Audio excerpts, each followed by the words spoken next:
Hey man, how are you? Very good. What's going on? Where are you? Hmm? Where are you? Back to Philadelphia, my partner. Oh, that's good. You're not far away. How's your summer been? Busy, just working. I found a part-time job for a little bit. Yeah. Good for you. Lucky. There's no jobs anywhere, especially part time, so that's good. I think that worked out pretty well. So, what kind of setup do you have to work? I don't have much here. Hmm. When we left at the end of last semester for after spring break, all my stuff is in the day studio on the fourth floor. This semester, on the day of the ninth floor studio, I was able to sell my stuff, but not the stuff that was on the fourth floor because the door is locked. So I have to go Oh, back. Yeah, I have to go back probably later this week, maybe Friday, and see if somebody can unlock that door so I can get my stuff out of there. That's where all my drawing stuff today. oh, jeez. So I just have small stuff left today. Hey, we're going to do whatever we can. The other thing that happened, which you'll hear when the whole group gets here, is that the model wasn't able to get her results back from the COVID test in time. So we have discovered. So we'll work from that. And so everything's going to be ad lib today. But I just wanted to get everything going, get everybody used to this format and see what we could do. And, the real idea is to just try to run it like a class, and so hopefully you guys will have enough in your own areas that you can do that. But yeah, just having a sketch pad and whatever you can work with, that's great. I think that's going to work. So I'm going to continue to fuss around. Did you try the live stream yet? I haven't Yeah, click on that, and you'll see the skeleton right in front of you on the drawing board. And just keep them both up, and that way we can communicate on this one and then look at that one. That you can do text on. yet, but I see it. You see it? It's, Good to see me. Hi. It's pretty cool, isn't it? yeah. So I'm in Studio 1021, and it's so weird because there's nobody here, and it's really empty. I think those two. I kind of is, so I think it's very fitting with the skeleton. But the nice thing about it is that we have this room, this and from my afternoon class, the figure comp theory, and I'm the only one in here, so I can sleeve everything up. So it's pretty cool. I know. So, of course, take my equipment back and forth just in case. God knows what's going on in here. So, but it's interesting. It's interesting to ferret out these different programs and see what can happen. Right. I mean, everybody's doing Zoom, but it doesn't work really well for this application because you can't control it as well. Yeah. And so we'll see what happens with that. So, what's your part-time job? I work at the UPS store for Virginia. So I saw people ship packages and make Amazon returns, all that jazz. Well, that's certainly an immediate thing, isn't it? Yeah, they never closed. No. So after Christmas, their big rush, they there's no removal because of the pandemic happened. Everybody's trying to ship things off and they're buying everything online. That's crazy. I know, and now everything's slowed. You can't get anything delivered now. It's just so frustrating. Oh my God. I tried to get a new laptop because my old one fritzed, and I can't get it. I mean, it's been 10 days. And, I'll be lucky if I get it in another 2 weeks. So it kind of did take a glimpse on the shipping and the things, and got a good perspective on, oh wow, volume is just so high, that's why I really get That's why shipping prices have skyrocketed. Oh, really? Have they gone up a lot? I feel like feels grounded up a lot. Like people just trending in like just a regular size box, and they wanted to ship it to like Utah or something that's like $60, $70. Oh my God, Per gram. that's a lot. Oh my God. Well, that's certainly one up then, yeah. And well, they probably have to get people hazard pay, the ones that are actually doing the trucking. Have you traveled around much? Just back and forth from Virginia? Yeah.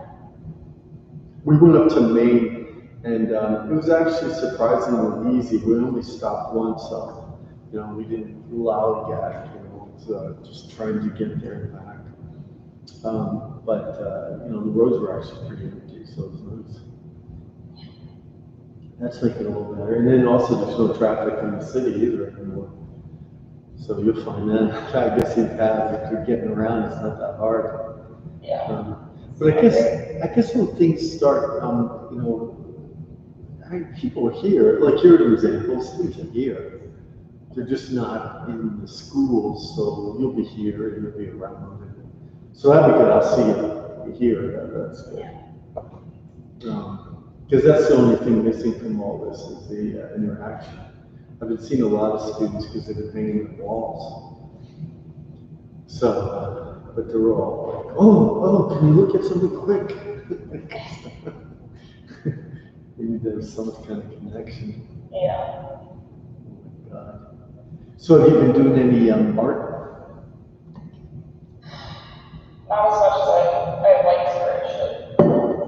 It's like working as a part-time job, but other people were going out, so it became like a 35-hour week job. Yeah. No question. Yeah, that's why there's school. That's why we discover this. And you'll see with your studio too, that will become more of a focal point. And then when you're there, you're working. And that's how it goes. But yeah, you only get all your other stuff, jazz. So what, I see a monitor behind you. Do you have that capability to hook that into something? Because that would be good to work from. No, I have a Chromebook, so I don't have any like HDMI outputs. Oh. But I bought like an adapter tray, so that's actually a pretty good idea.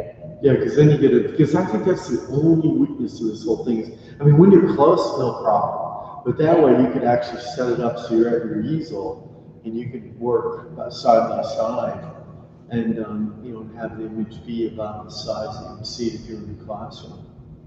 Right. So that might be something to think about. What do you have on your what are those?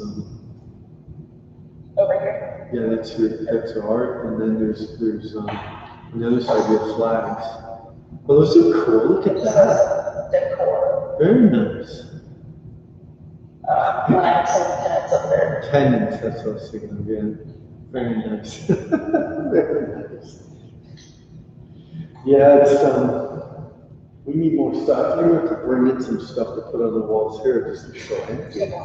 Yeah. And there's no easels anywhere. So. Oh wow. Never seen it. No, so I think I'll put up some images. So it's I think they really were getting clean because of the thinking that they were going to have some classes here, so they really cleaned down to the base. So I'm actually kind of lucky they let me do this. They were nervous about it, but I think it's going to work. The model, is they're only using one model, so when they get the test finally through, then that'll be it. And then we have to take these you'll do that too, these little surveys you take before you come in each day, asking if you've been exposed or whether you're a temperature or anything like that. So, but they didn't want a series of different models coming in that they couldn't really control. So we'll go through. Well, we'll see who gets up at 8:30. We're up early, ready to go. think most are in the relative area. Do you know Nick Carlson? Yeah, and Yeah, I don't know if I'm. Do I know him? Do you think I know him? I don't think so. Yeah, because he didn't ring a bell. Yeah. He's a fellow transfer student like me, but he's from Buckstown. Okay. What's really crazy is my friends from Virginia, they know each other online, so he knows my friends. Oh my God, that's so funny. Yeah. I think people are just finding all kinds of connective ways now, you know? It's Yeah. just all the, yeah, it's just kind of, everything's a little bit up in the air. You know, we're just gonna make it work. I know, I feel like in so many ways I've been so isolated. My life's been sort of the same, just being in the studio in South Philly and being back home, but I've seen so few people. And you know, in my business, I usually see people all the time, so that's really weird. You know, and then getting used to these devices. It's kind of, it's pretty fun. We have a new tech person. She's really good. She's very helpful to everyone. Is this your first class? Me? Yeah. Yeah. Mm-hmm. Oh yeah, that's right, because it's Wednesday. We'll be the first one. Wednesday is Monday. Somebody else is coming on.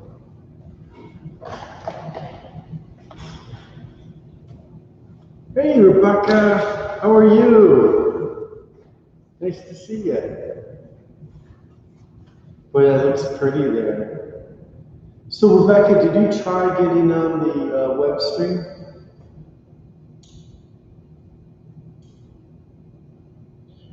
Try clicking on that and not yet. Yeah, so get on the web stream. I sent you the link over email, and that way we just have the skeleton today. The model didn't get their COVID test back in time, so.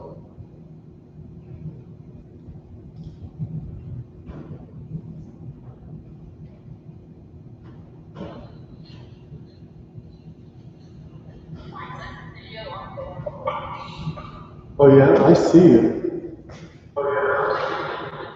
Oh good. Oh, is it double sounding because I'm talking? Yeah. Yeah, thanks. Yeah, I figured that would happen, but we can maybe get this further away. Are you Vanessa? Yes. Hi Vanessa, nice to meet you. Hi,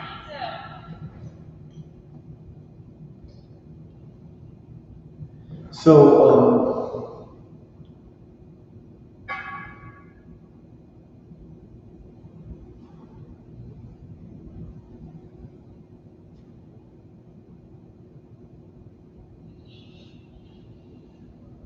Sia's on there too.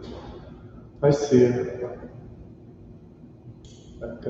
I'm on my iPad. I haven't done Zoom on this yet, and it's not showing me the tiles. But I can see the participants. So when somebody talks, oh, here we go. I switched to gallery. There we are.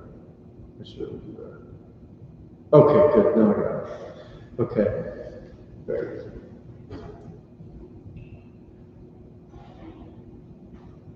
Hand is coming on.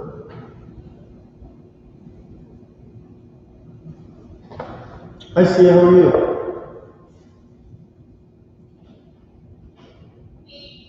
What's going on? Yeah, good. Here we are, we're starting. Hi, Hannah. How are things in Allentown? Yeah? How was your summer? Yeah? Did you get some art done? Yeah, started cleaning outside. Oh, nice. Great, you have to show me. That's good. Excellent. Yeah, it was good summer for that, for some of it, although it's been a bit blistering hot lately. Like you get up in the morning. Yeah.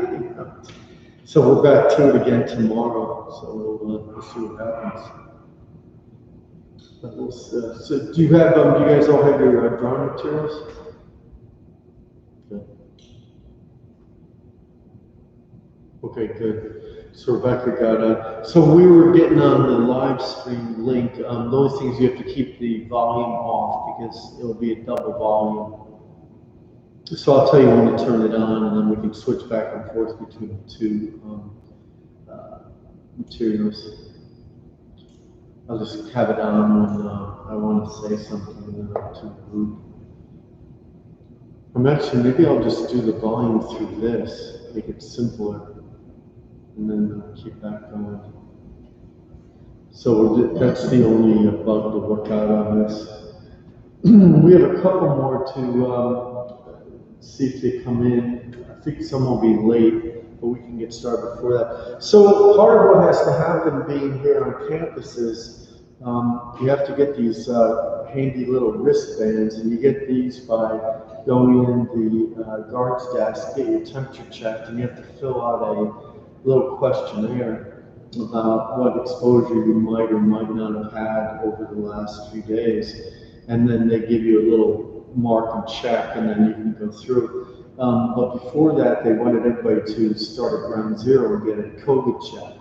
So we all got that done last week, but the one model that we're able to use was not able to do that. And so they got a test yesterday. So it didn't get back in time, obviously, but it should be back by the next class. So we'll be doing some work from the skeleton today, and that'll work out fine. But the point is to try to get the linkage between the class and the model and interaction.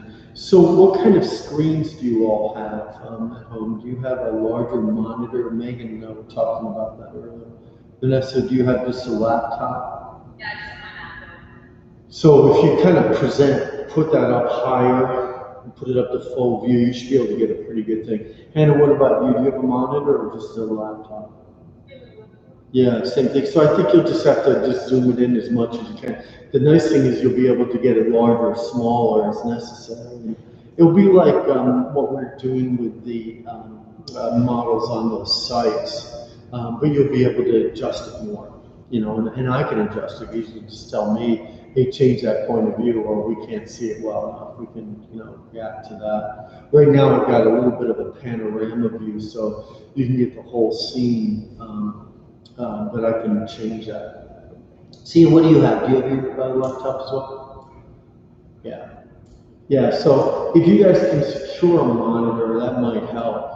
If you have a PC, you can easily plug it in. Sometimes you need an adapter. But anything you're trying to get now, if you're getting good luck, because everything's out and it's slow getting it. But if you have ones around, yes, you can. That's right. Yeah, that would be good. Yeah, because that way, you know what would be good? I do this in the studio sometimes. Is I'll have the screen set up on an easel, and then I'm at my easel, and I actually refer to it like there's a model right there.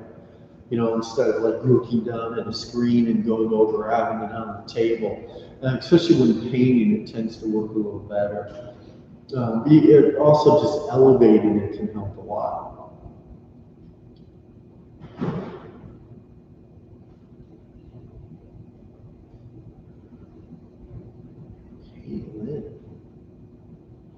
Is that Kenny? Kenny, is that you?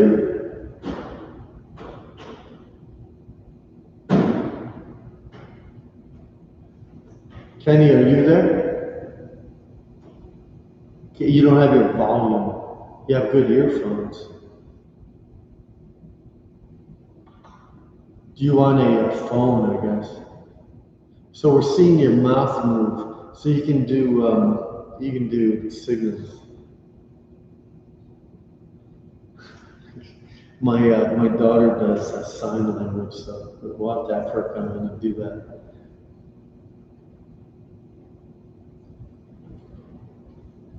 Come on, Kenny. Kenny, you don't have your volume on.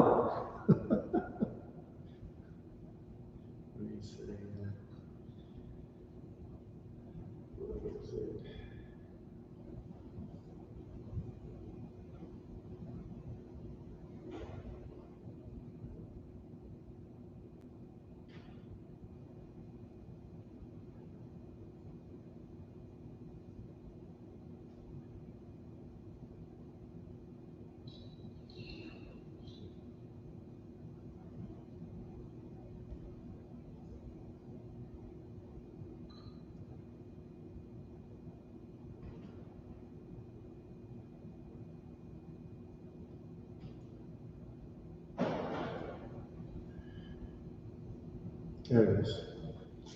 Now you're in the audio. Awesome. All right. How's it going?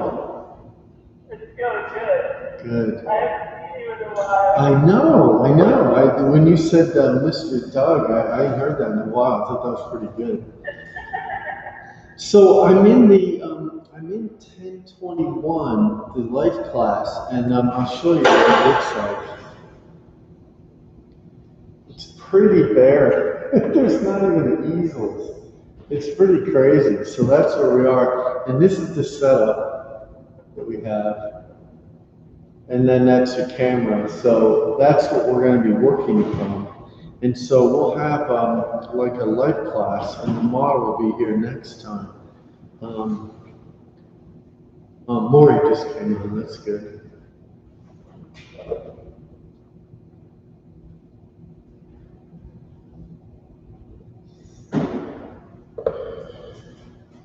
So Kenny, what's how was your summer? My summer was excellent. Was it? I got work done. I had a job that I quit. Good. So now you can just focus on classwork. That's good. Yeah. That sounds good. Do you know everybody in this group? No, I think I'm bored. And I think Hi, Maury. You probably know Rebecca. Hannah and Sia are new. Megan's been here. And Vanessa, are you transferred, Vanessa? Good. Where are you transferred from? Oh yeah, good, nice. Oh yeah, that's right, you're in that area. My wife grew up out there. So she had gone to Bucks County for a while. Some of my nephews have gotten there too. So that's good, that's a nice program. So Kenny, that's because everybody wave hi. What in the Maury? Maury didn't like it. Maury got off. There's Rebecca. Rebecca, look at that nice background Rebecca has. That's nice. Looks good. So Kenny, what do you? Absolutely. Kenny, what do you have as far as the screen to work from? You just have the phone? Do you have an iPad or anything?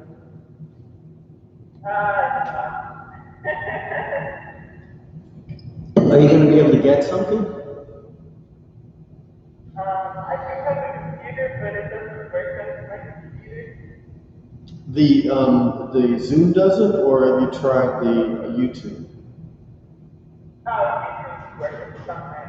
Oh, good. So you can use the YouTube, and then the YouTube has a chat part on it, because you can hear me, but I don't hear you. So you'll have to use the chat on the side for different things. We'll make for everybody to get on. See, what do you have? You have a coffee for everybody? We can have digital coffee. I know.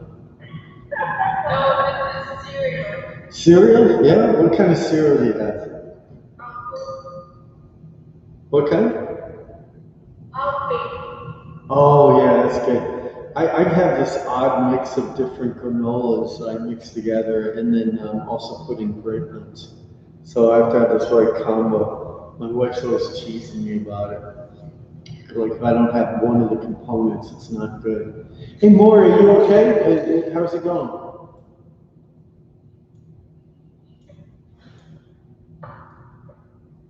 Oh, there you are. Hey Maury, how are you? So Maury, what kind of setup do you have? Do you have a laptop like most everybody else, or do you have a use of a monitor, or what do you got? Laptop, okay. Well, so for that, you'll have to get as close as you can to it. That's what we're talking about with the rest of the group. But ideally, it'd be nice if you could get some kind of screen, or even position your laptop up on a table or a box, so you could refer to that in real time, like as if you're recreating a classroom. So that'd be kind of a good idea. I actually have. You can see this is up on the box here, and so you can have like little props. We have to be inventive with that, and see where that goes. Kenny, today you'll have to just use the screen that you've got as best you can, and just do some sketching. and just kind of work from that and then just follow up. So a couple things to talk over. We're just missing Isaiah and Nick. So we'll see if they come in. If not, we'll catch them up later. But use Canvas as a way of communicating follow-up imagery. So if we look at everything and we're clear with that for the class time, then that's good. But when you start working on things for a longer period of time, import them into the Canvas under the discussions section. And then I can respond to it and have like a running tabulation of it. Has everybody been able to get on the Canvas okay and everything's working out that way? You can just shake. So, because we're all visually clear, so just raise your hand and you want to talk or just start talking. It's not that much trouble. And so, the only component that we haven't worked out completely with this, because I wanted to do the real-time interaction like I would in a classroom, is that I thought if I kept Zoom open, we could communicate through Zoom. But in the meantime, you can communicate on YouTube using the dialogue bar on that, just like we do with the Zoom. But I thought that way you could show the images, put them up, or you could send me an image and go that way. Eventually, I'm going to have two laptops. Right now, I'm using my iPad too, which is doesn't have as many images available. So it's probably better just to put it up and then we can look at it. But today I thought, we'd start off drawing and just start talking about some of the components of what makes up the figure and how we start to build on it. But let me see what we've got here for the silhouette. So what's going to be different from this class than the light class of last year that we was in is this idea that we'll go more in depth into the figure. We'll also start exploring different ways of working with it, seeding in different points of view. And that's going to mean that it's not always going to be the traditional Western points of view. Some of that will bring in more textures and pattern.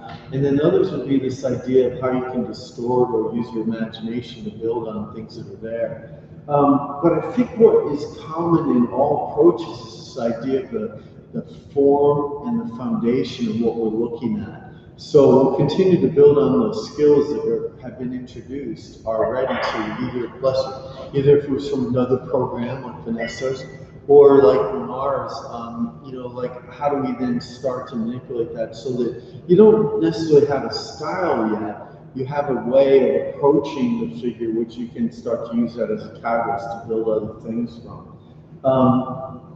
So we're going to be working with the life model, and the life model will be taking progressively longer poses throughout the semester. So we'll have a good deal of time to work on the model. And for you that are in the uninstructed, you just have to take a screenshot, or I can take one and send it to you, and we'll have the image continue on that, or you can look it up from that online video and work from the model from that, and we'll build on those aspects. So we want to think about the figure, but we have to really think also about the figure in its context. So the nice thing about having this setup the way we do is that I can create these environments now and then really be able to build on that. And so it won't be so much of just like the model sitting there, it'll be the model in context of a table, the background, the colors that are there, whether it's light or dark. I have the dark behind the skeleton now so the skeleton stands out more, but eventually we'll be playing around with those things too, like lightening up, darkening. And it's going to be aspects of how you formalize those things so that you become more skilled at controlling that particular light, that particular space, those particular colors as they relate to the overall. And the idea of it is not to, at the end of it, say, well, I'm going to be working with a figure forever. The figure's a tool for expressing what you want to say in front of you that then can be expressed in many other ways.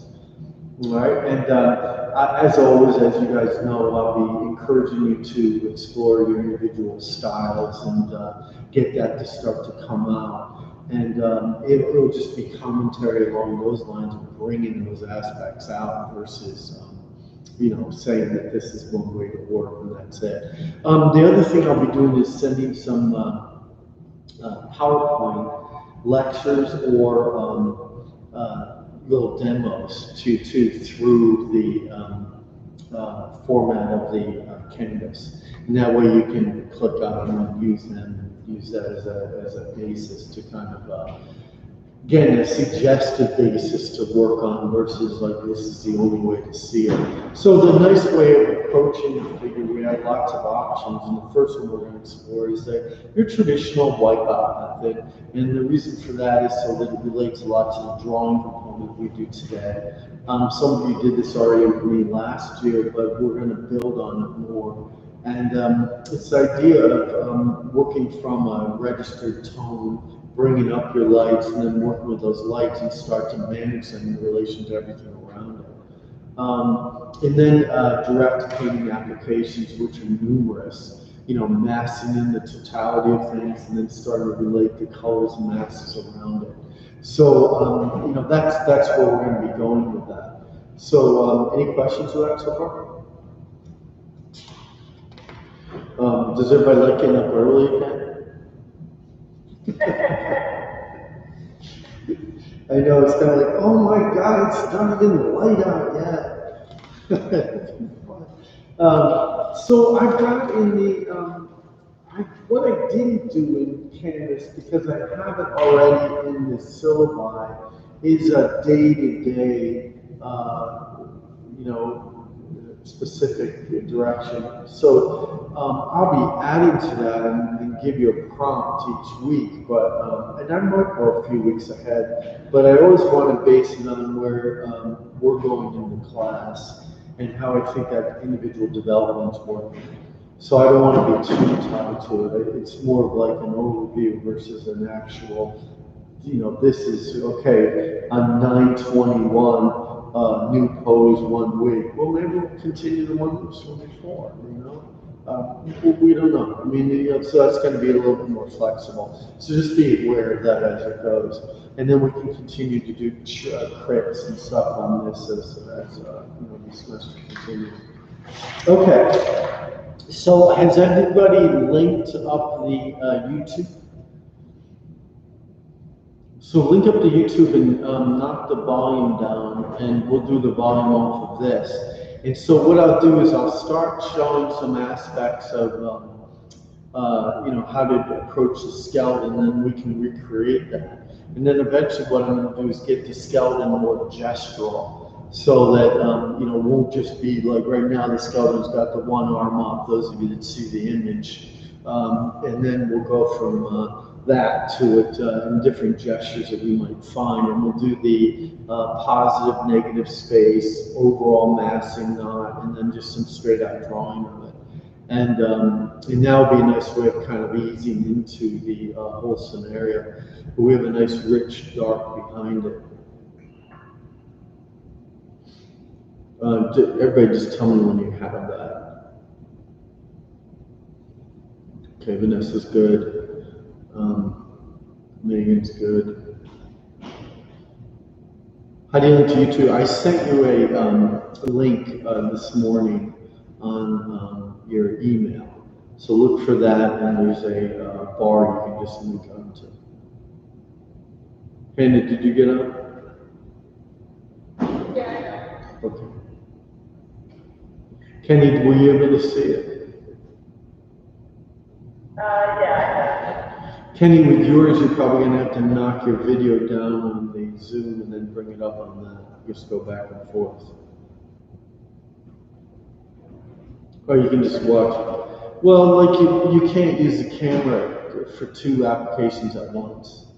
So it's going to tell you that the camera isn't available when you go onto the YouTube. So like I'm on 2 separate machines right now. So one's got a camera that's only dedicated to that, and then my camera is hooked up to my laptop, and that's working. You can see that over here. That's on here, and then I've got it tied into the laptop.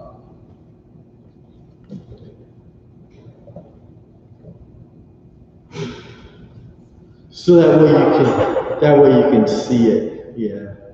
You can see it now, Ken? Oh, well then you can use both at once. How's it letting you do that? No, I'm using my computer. Okay, good. I was gonna say, well, maybe you got some kind of technique that I need to know. See, did you find that connection? Looks like Sia's still working on it, so we'll wait for that. Make sure everybody's on. So what's going to happen in next class, which of course will not be next Monday, that's why we're meeting on Wednesday because of the holiday. The following Monday, I'll come in, set up, and send you, just save the link for the Zoom, because that's just going to be the link throughout the semester. It's the same. Got it. Okay, good. So just save that one. I don't have it in the secure mode because I don't care if someone bombs it. You know, so we're not going to worry about that. So I'm just going to leave that Zoom on. I'll put it on when I come in. And then the YouTube, when I turn it on, will give me a new code each week.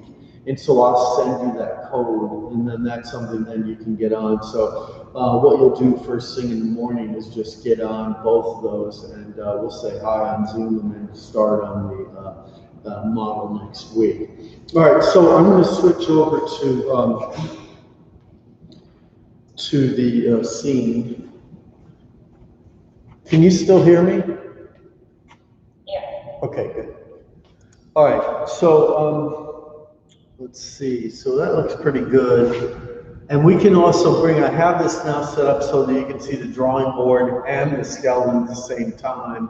And I can move it closer to the skeleton once I'm done drawing it. So what I'm going to be using is this Divine Charcoal. So, whoops, I'm going over to the laptop for the camera. All right. So we've got Divine Charcoal and just breaking that.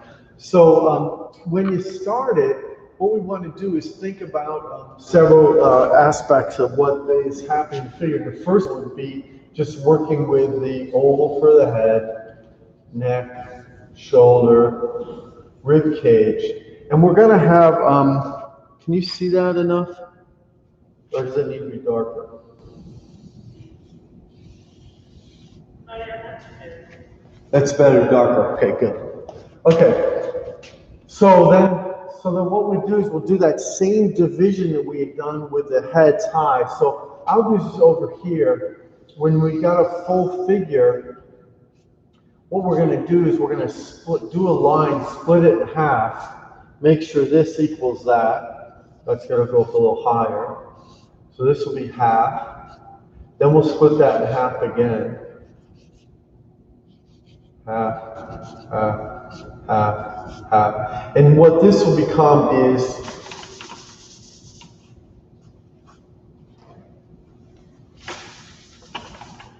this will become the halfway point of the figure, and then the head will fit up in here, and the rib cage will fit from the shoulder point here. This will be the nipple, navel, groin, head. And so the rib cage will fit right in there, a little smaller than I had it. The navel's just a little bit below that. Ends up here. And then because my skeleton's off to the side here, I'm turning this rib cage over here, like that.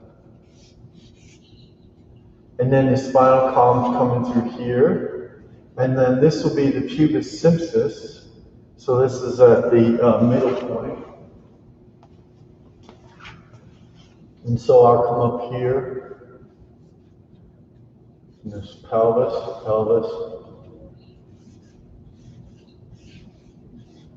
That's the lower part. Then you got the inside. And then we have the greater trochanter of the femur, and then that goes to that halfway, and then this will go down to the feet. And then that goes to halfway, and it goes down to the feet. And so the arm comes over, the elbow will go about to the midpoint of this, and then the hand will double back again. And then this one goes off to the side, be the halfway. And then the hand would go down to that fifth head, which will be here. This is the fourth head.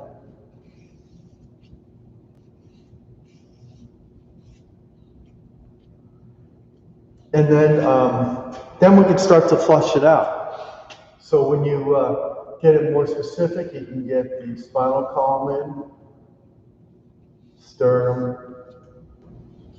We're getting some of that bit of the scapula. Get that humerus head. Then the radius and the ulna, which will come down here. Not see much of the hand. Scapula again. Coming down there for the humerus, condyles, radius, ulna. And then the hands down there. And then of course the big femur. That's got a big condyle with the patella, tibia, fibula. And then the feet are just kind of dangling there.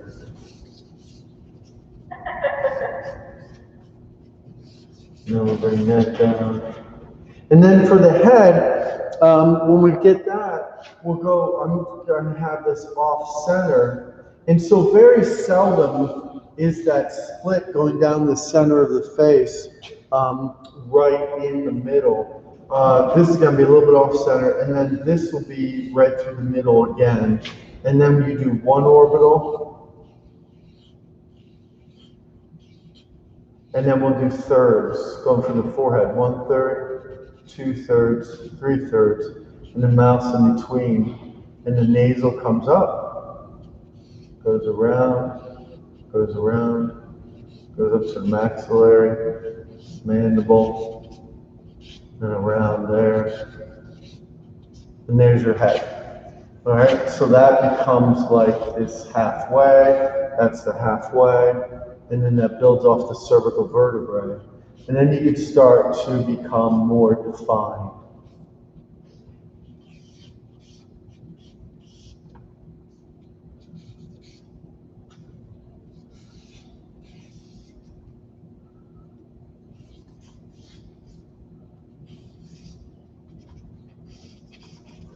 All right, and there's our skeleton in the direct way of working on it. And that is a good way of building it from both visual and knowledge base. And that's something that we want to have, and then we'll do solid and negative space.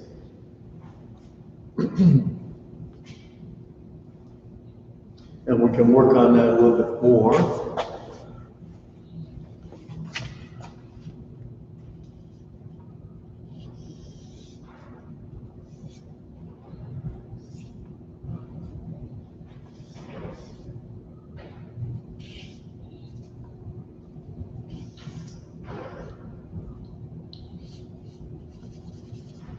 Do some shading.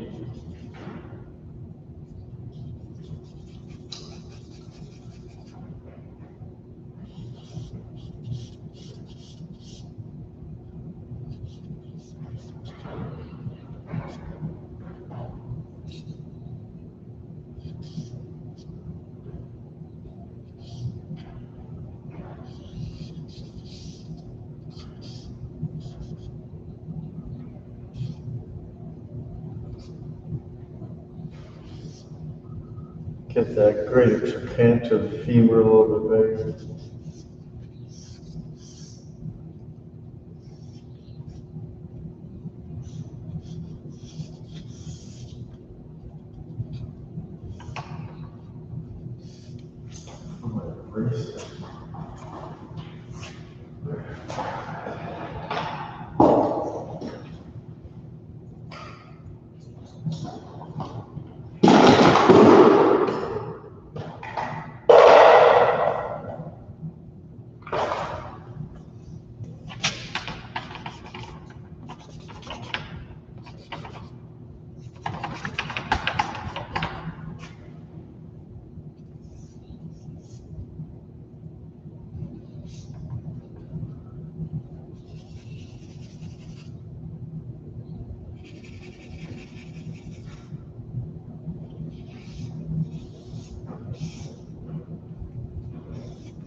And I usually don't put in the ribs separately because then it ends up becoming too visually distracting.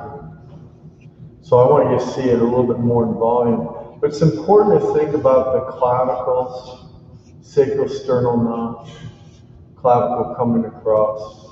And then that vertebrae, which is separate than what's going to happen from the rib cage as it continues up there. Sacrum continues back there. It's a little bigger.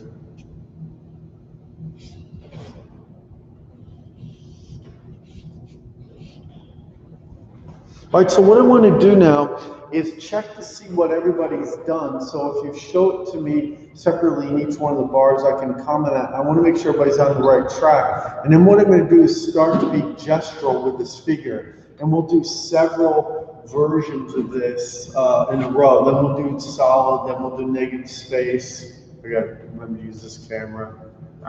This is camera cool. Look how it doesn't distort. Woo.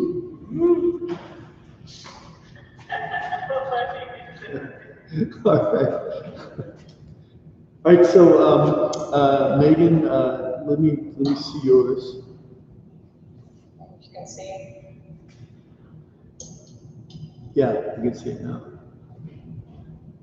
Yeah, that looks good. You're just a little wide with the pelvis, and let's make a little bit more out of those femurs, but that looks good. Okay, nice. And the division's nice. Vanessa, let's see what you got.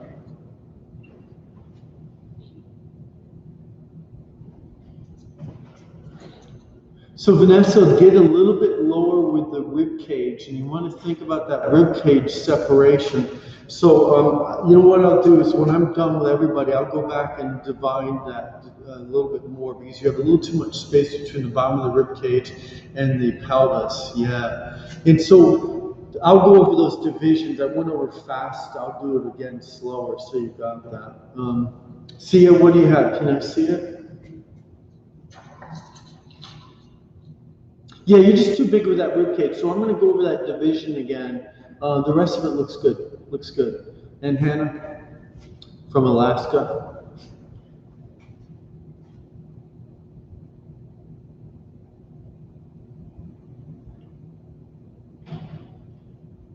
Yep, looks good. And so you see what Hannah did? She also did what I did on the board where made those knocks along the way because that way you can visually look at it. But I'll go over it again just so it separates it. The only thing I see in that, Hannah, is you can try to start to curve the pelvis around towards us a little bit at that iliac crest. All right, Maury, let me see what you got. I've just seen you do your fancy paintings. Let's see what you can do with your drawings. Glory to God. I know, he's good.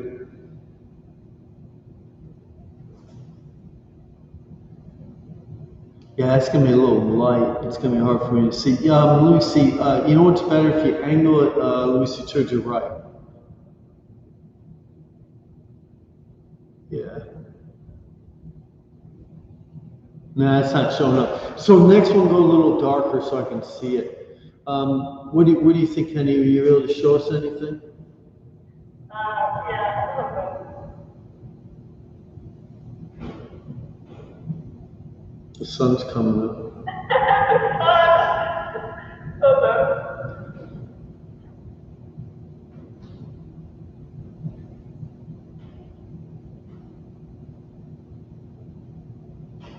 Oh, that looks good. Yeah, that's fine. Just curve the rib cage a little bit more. We'll go over that slower so you can get that, and then of course your legs will be finished. Rebecca, let me see what you got. Nice, good and dark, nice and clear. Get a little bigger on that femur bone, and then watch the size of your rib cage. It's just a little bit large, so I'll go over that slower so you guys can see that. All right, let me go over that, and we can do that a little slower. All right, so I'm going to do another piece of paper, and then we'll do the gesture right afterwards. So here's our line, top and bottom, and then we're splitting that in half. So go ahead and do this with me. So make sure this equals that. All right, so that and that should be equal. Then we want to split it in half again. And so therefore it becomes 1, 2, 1, 2 as it goes down. We're going to put half on there. Then we're going to split it in half again. And what this gives us are the 8 divisions now of the body as it goes down. So the head fits in this entirety of the top one. So you just make an oval there. Then at 1/3, that's where the shoulders are. Then this is the navel, this is the nipple point. So the rib cage has to fit from here to there. And that was where I was seeing some of you made a mistake. We have to just make an oval. So what we're going to do, this would be a round, and we need to make more of an oval shape. Now that rib cage is very round, you can see, but most people's aren't there. If you look at mine, it goes here, and then there's my pelvis. So there's like a much more of a round oval as it comes down. So that's got to fit up in here. And then your pelvis, so there's still room for that navel. Then your pelvis fits in here, and on the male it goes in, lines up with the rib cage. Female it goes a little wider, and so that pelvis will continue down here. This goes up around like that. Great trochanter of the femur is here. So the femur goes down to this half of this lower form. And then it goes down to the bottom of the ankle, and then the foot extends from there. So that becomes your divisions as they go down. And then the arm, if the hand was completely to the side, your elbow would go almost to your navel, and then your hand extends all the way to here, but you can see the forearm, or the radius ulna, would be in that side, so it'd be a 1-to-1. And then the hand fits down to that bottom part. And if it's bent, it goes out like that, which does that angle. All right, so that's your divisions as you're looking at it as it goes through. And so if I'm not making the skeleton compress, you should be able to do these 8 heads and be able to get that. But even when it's a smaller one, you could still do the 4. And have 1, 2, 3 to that pelvis. All right, so that should be something you could do. And even if we move the legs over like this, move the arms here, like that, that should still be able to give you a nice proportion as it goes. All right, so let's do a series of skeletons now from the point of view of a gesture. So we'll keep building on that aspect. Still stay in the line. We'll do a 20-minute of this. So let me do a timer on mine. Boy, you gotta have like 5 devices to be able to do all this. Where's my timer?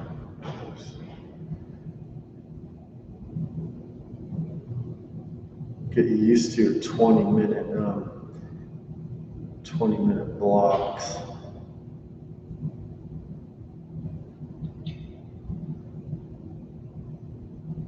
And so I would say 2 per page, all right, as you're going on there. Okay, so let me move this skeleton.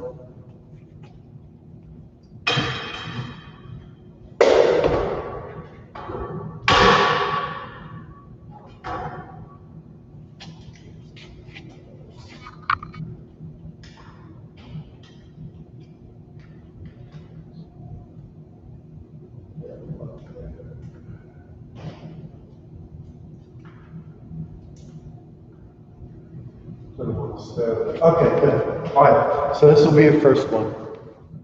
So start with the mold for the head. You'll still have the 8 heads high, and you can build on that, but then start to flush out. I'll give you a little time to work on it so you can see the figure. You can even use the diagrammatic one that we just set up and just move the leg off to the side too. I think I'll do that.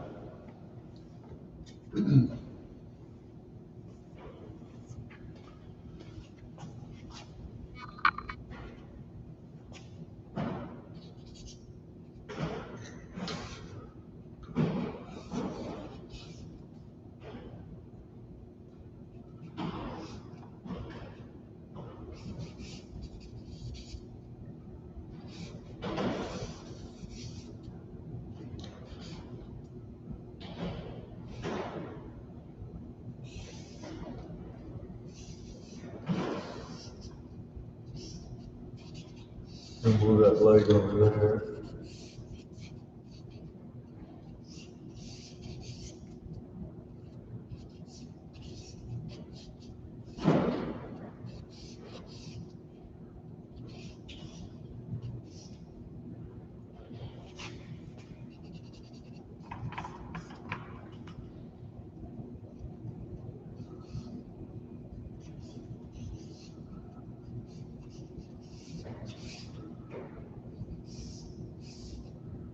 If you start to study some of these individual bones, you can really look at like that socket, come in here and find that underside of the pelvis. Really get that designation of pubis symphysis.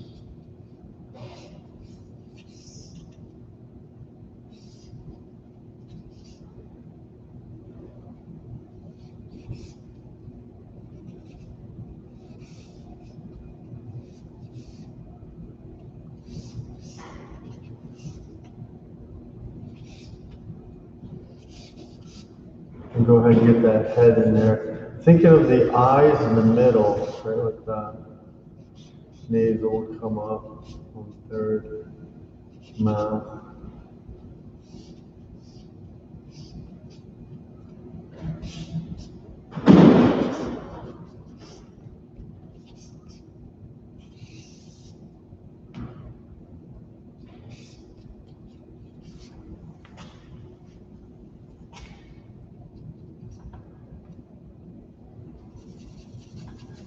Start thinking about latent shadow on the ideal figure itself.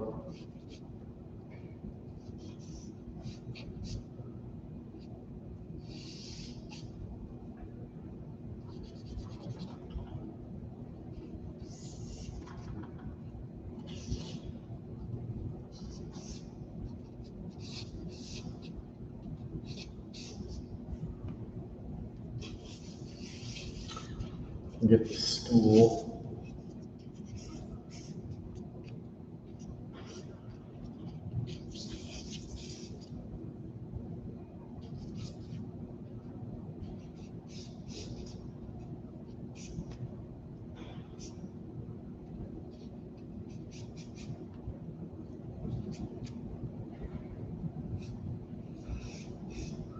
All right. I'm going to switch the pose.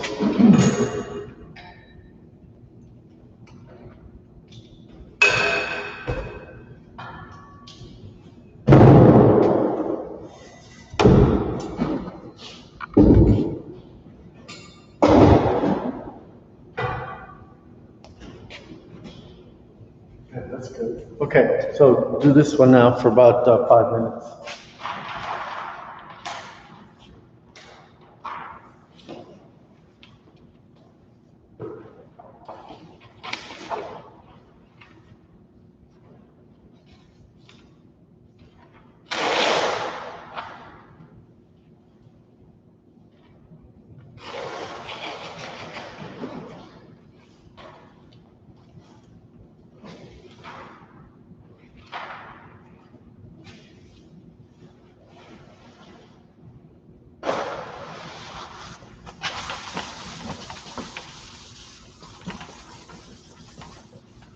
Do it off to the side a little bit.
I'm gonna move it again.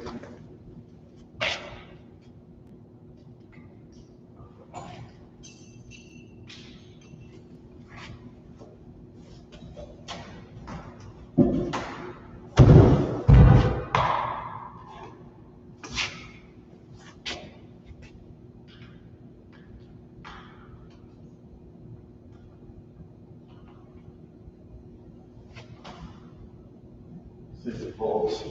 I don't know. Might not. Use both sides of paper or whatever you got.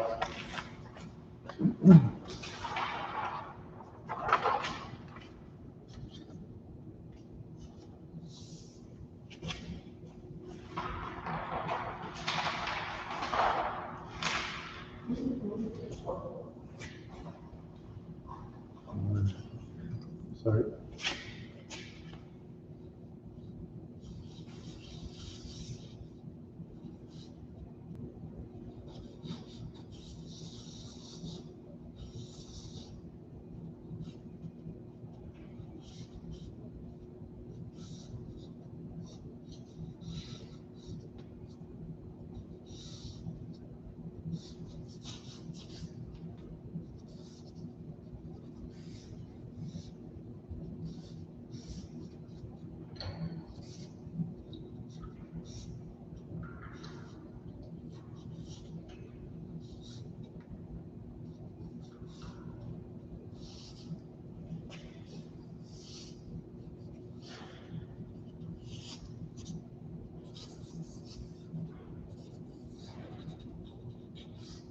And if you get it just in line like I'm doing now, then when you go back, you can make it more specific. Just a line to designate the middle part of anything.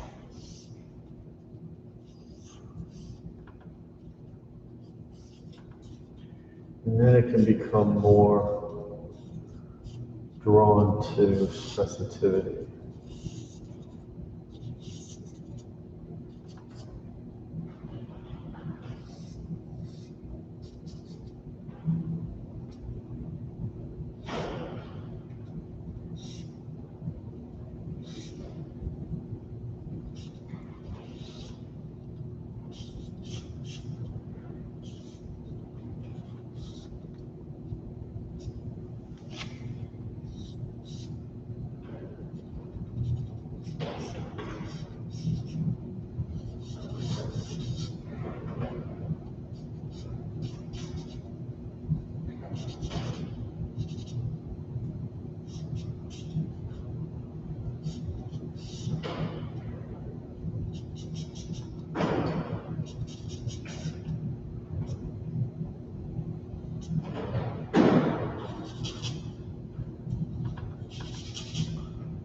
Light shading a little bit.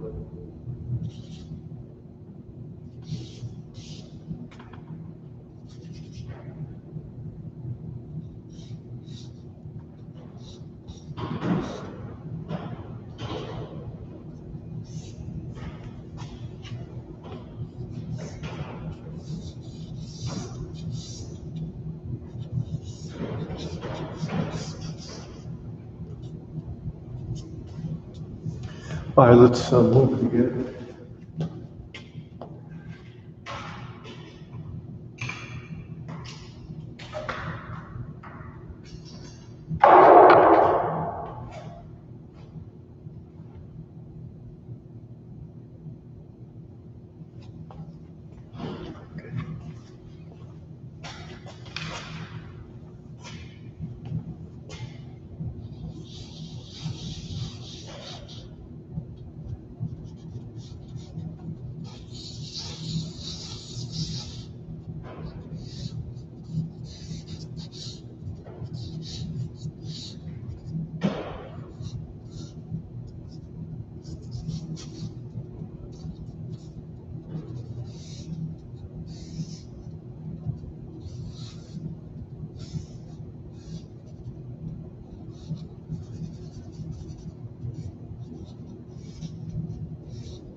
the difference between the radius and the ulna of the humerus. There's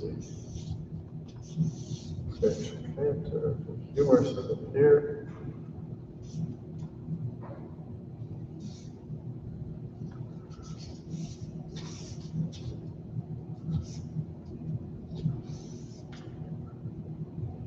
The big femur.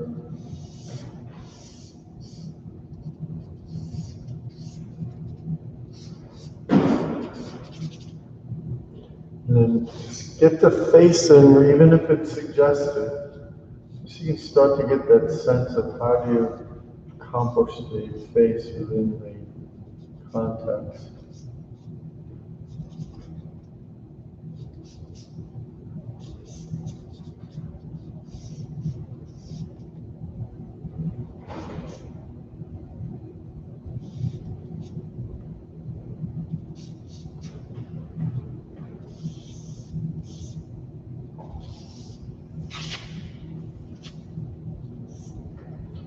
So everything becomes a basis.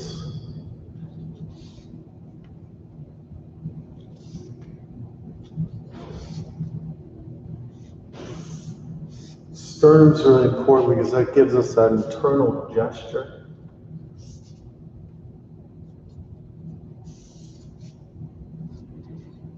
Vertebrae, want to show it, put that in.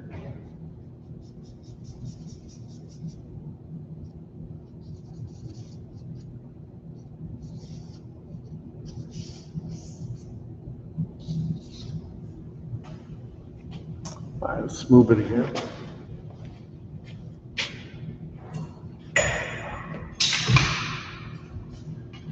Some back views.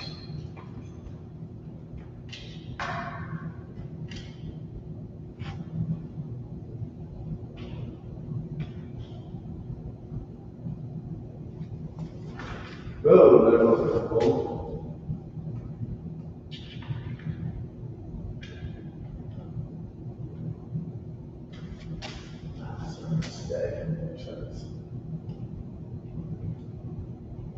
There we go. A little bit of attitude.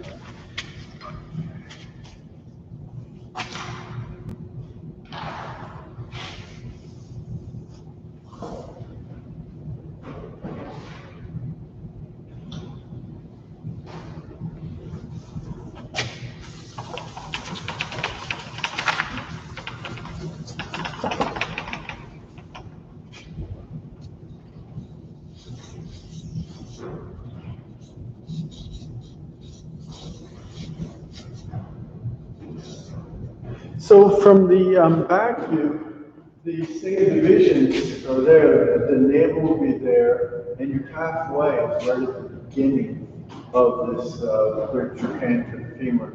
And this iliac between the navel and that point. So it's still there, it just isn't as noticeable from the front points. So the base of the spine becomes like a triangle like that. And then this is your halfway.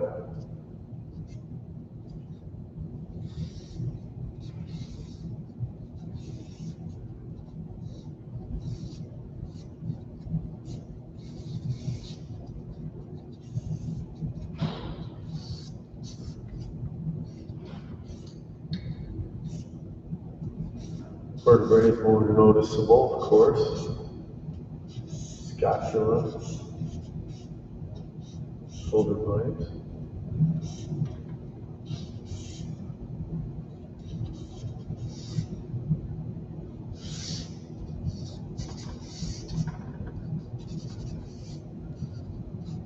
That leg's a little disjointed at the bottom.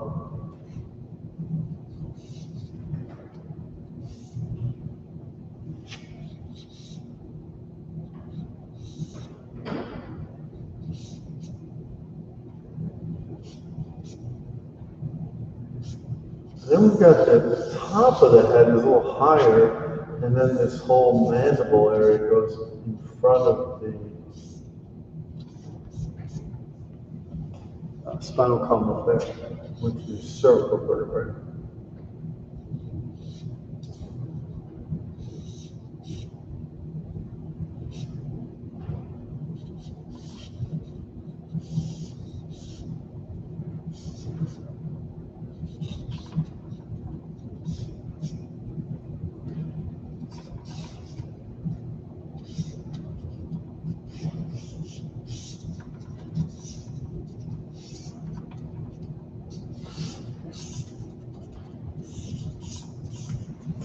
Okay, we're pretty close to 20.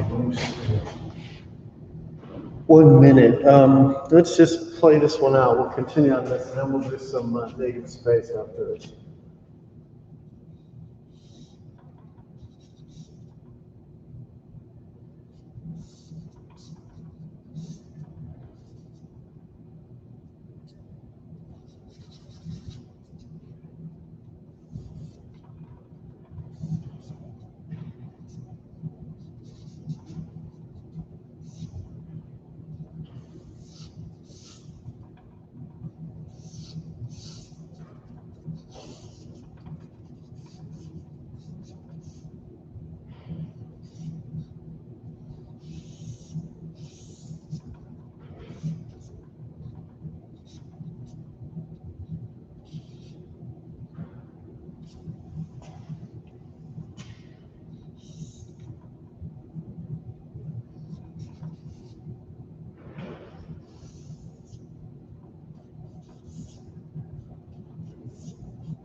All right, so we're going to switch gears, but let me look at it and see what you came up with.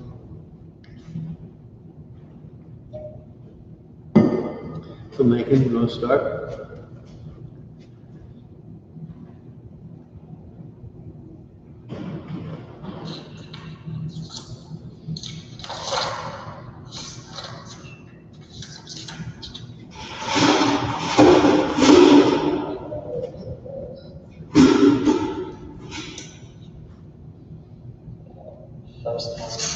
Okay.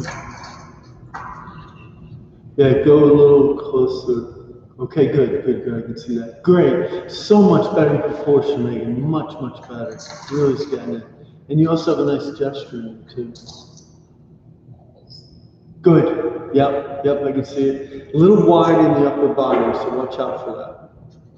This was the last one for the phone line. Very good. Getting better in each one. Excellent. Thank you, Megan. All right, Vanessa, let's see what we got.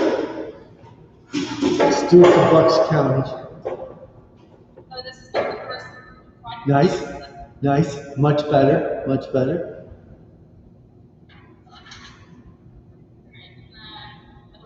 Those are gestures. Yeah, it looks good. It looks like you're able to manage the gesture now with it. Just watch your legs. Start to think of that femur. You have it better on the one that's on my left, the one that's further away from you. Both of those femurs really are holding on to that body, and I want you to think about that inside part. The one closest to you, the pelvis, got a little bit narrow. So think about that wing of it, which is the iliac, versus that lower part. And that lower part is that connector that really holds the legs in. That's right. That's right. Good. Nice, nice. A little wide on the one that's closest to you, but the other one looks fine. Looks good. And so I want you to start to think about the width of the body coming off of that skeleton. Good, excellent. Okay, Hannah. Oh wait, the last one? Oh, this is good. You're just a little bit, no, it actually looks good. I was going to say you're a little wide on the femur, but I think it's really just the condyle got a little long. So the condyle is that bottom knot. It's that thing that's like at the bottom of it. If you look at my image now, like this thing up there. So just let that be at the lower section, and then that can come up from there. Okay, good. All right, Hannah.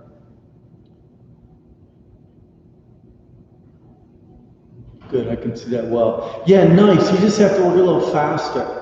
You're out of practice, Hannah. You gotta move faster. This is good to start off drawing, isn't it? It makes you feel you can breathe again.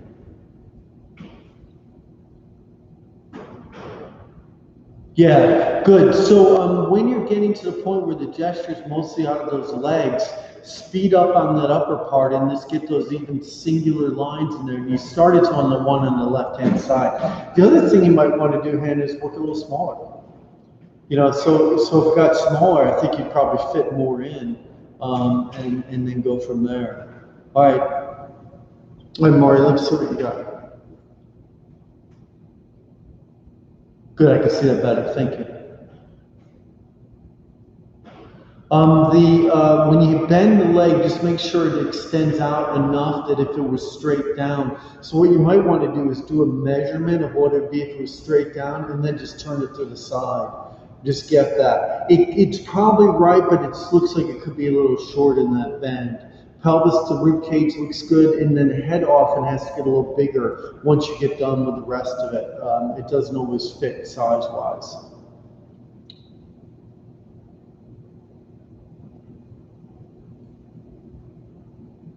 That's better. That looks good. Nice.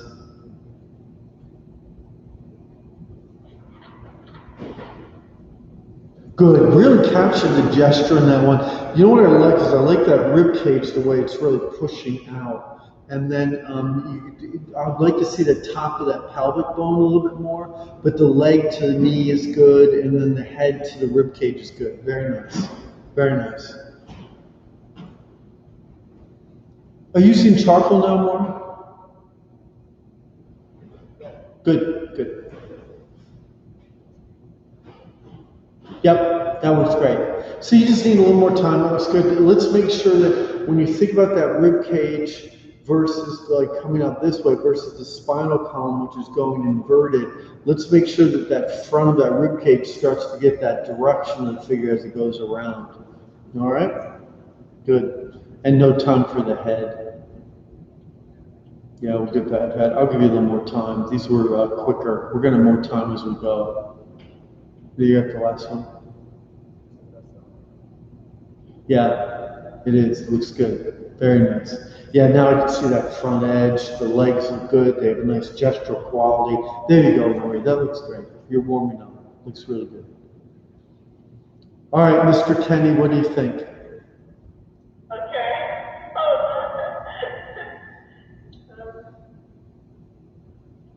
I'm here. I'm just off to the side. Yes. Yeah, Kenny, that looks good. That looks very good. Hey, Kenny, are you using pencil? Yeah. Okay, good. No, that's okay. And you're going to, the proportion looks good. Let's just start to develop those joint areas, those areas in the pelvic area, those parts of the knee and around there. Do you have another one to show? Yeah. Oh my God. Yeah. It looks like the pelvis got a little lost on this one. So let's see if we can get that a little bit more emphasized.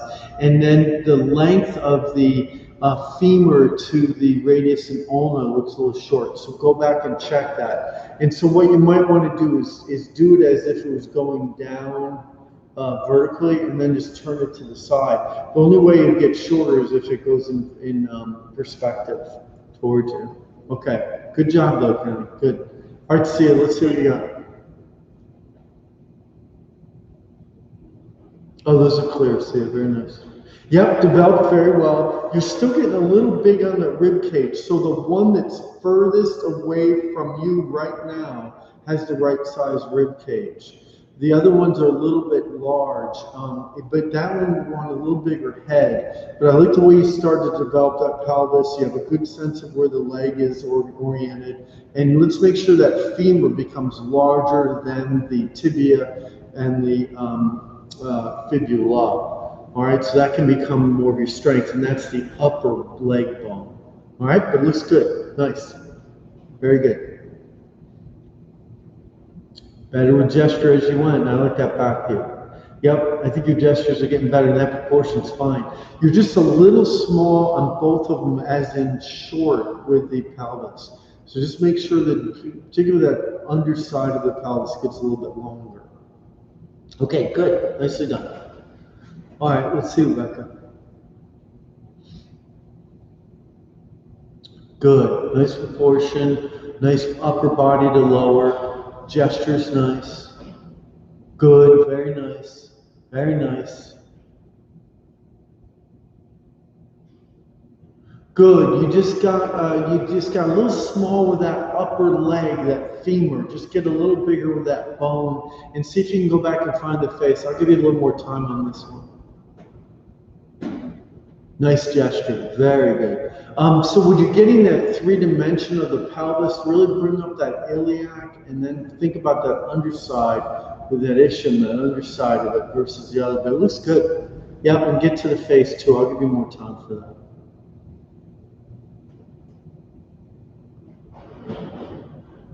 Yep, yep, good, good. Yeah, I'll just give you a little more time. These went a little bit fast just to get us warmed up. Okay, good. So what we're going to do now is we're going to do the same thing, but we'll do the solid overall. And you guys have done this exercise before, but I'll just review it again so you can see it. And we're going to be using the side of the charcoal, or Kenny would work with the pencil. Just use the side of that pencil, and then just use, try to shade it as much as you can in broader ways. Because the idea would be not to get hung up with a series of little lines. And this is a good exercise for totality.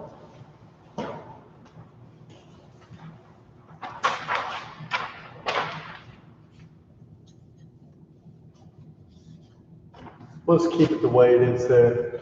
So starting with the top of the head, and even though it's light, we'll be making it dark.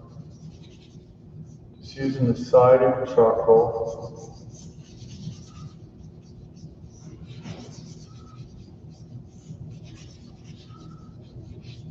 Not using any lines.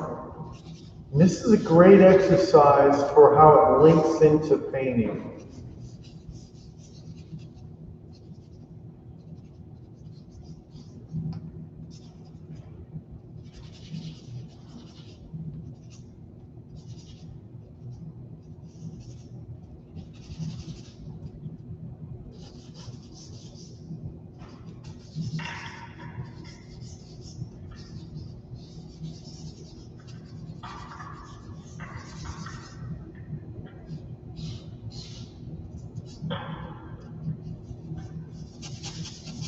You have to be patient with this one.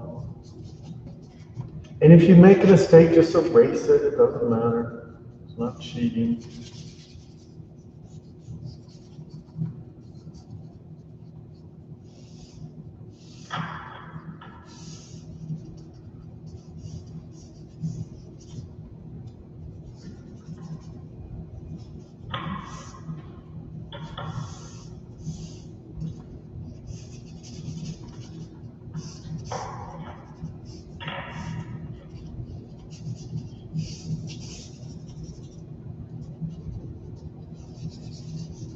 So you have to ignore all these distracting forces on the inside. You have to learn to focus around them.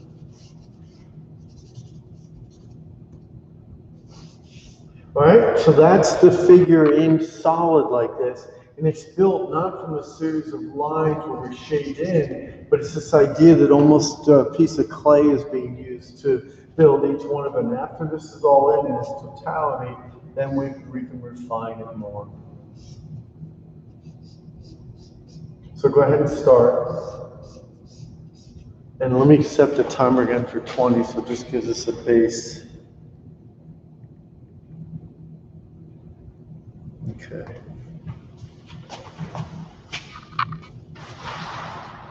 If you have a meeting eraser, it's getting lost every time I turn around.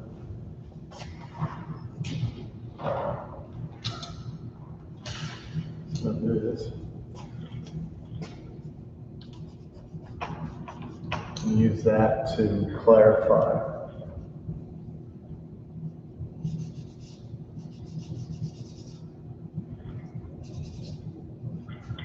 I'll give you more time for this one so we can get some more of it done.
Eraser can be a really good tool.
Where there's so many expansion and contractions going on here, I think it's within the lights.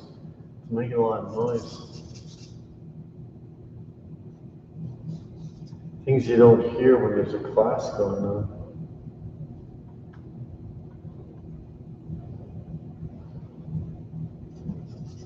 So it really should just look like a shadow when it's done.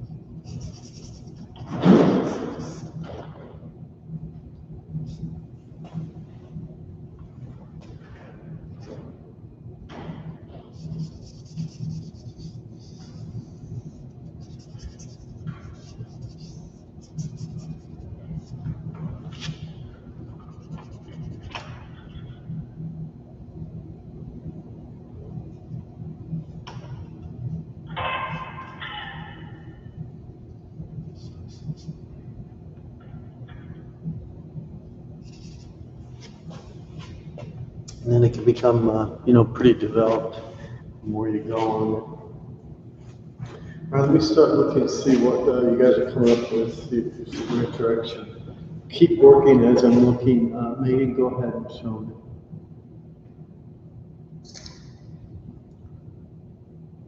Looks nice. Just watch the width going between the two legs, but it looks very good, very nice. So just go ahead and erase and move it over. It could be part of that adjustment.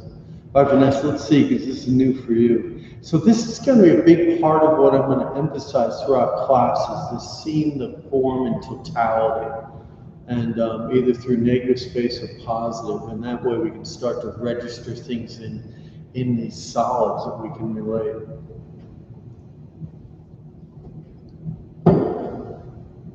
Wow, you did a great job. Very nice. Yeah, just watch that femur, because it's a little tricky trying to get that variation. You're getting better at that condyle like I was talking about, but you're still a little wide as it goes down toward it. All right, so think about up at the knuckle at the top, around the pelvis being large, then it gets pretty narrow, and then it gets big again with those two knuckles as it hits that joint down there. All right, looks good though. Isn't this cool to do that? Yeah. Yeah, it's amazing how proportional it is too, isn't it? Yeah. Fantastic, fantastic. Okay, Anna, let's see what you got. Or Alaska.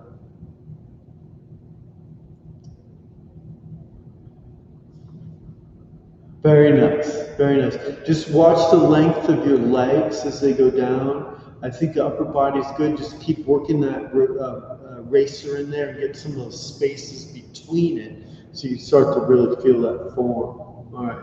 All right, Maury, let's see what you got.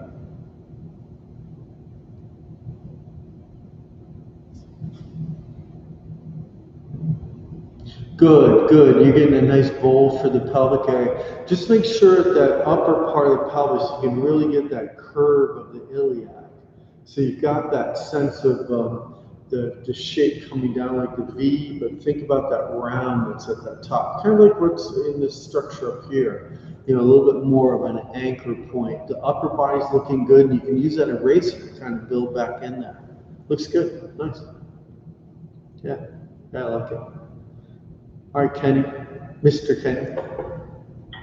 Oh no, I didn't do it. Hold on. I like your fan with the light. Thank you. I didn't really feel much of it because I had to think for charcoal. Okay, well now you got the charcoal, so it's fine. So just watch, try to get that sense of an oval overall in that rib cage. All right, so it still wants to be an oval. And in the beginning, even if you have to make it with a line and then shade it, that's okay, just to give you a sense of proportion. That'd be all right. All right, good. I'm glad you found some charcoal. All right, see you. Let's see what you got. No, I didn't. Oh, you didn't. So you did that with pencil. That's why. Oh, okay. All right. Well, just if you shave it more, you can have a longer part of it, and if you don't press too hard, you can actually make a nice shade area with it. All right, see. Let's see what you got. Nice. Very good. Just get a little bit larger with the pelvis, and let's get a difference between the upper leg and the lower leg. So make a bigger conduct like this, like a knot at that bottom. All right, and then you erased a little bit to get that part of the arm clear. That was good. That was a good idea. Kind of get it. So that's good. So we'll do a series of these, and I'll give you a little more time on them so you can develop it. All right, Becca, let's see what you got.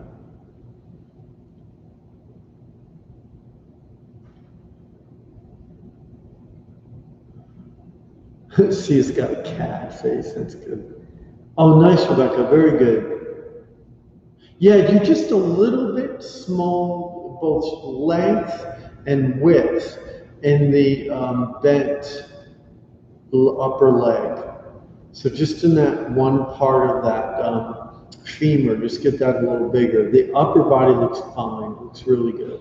And I like your negative space in there. Nicely done. Okay, so let's do a series of these, and I will give you more time to do them. I won't go as fast, okay? So I'll keep moving the skeleton. We can do a series of these.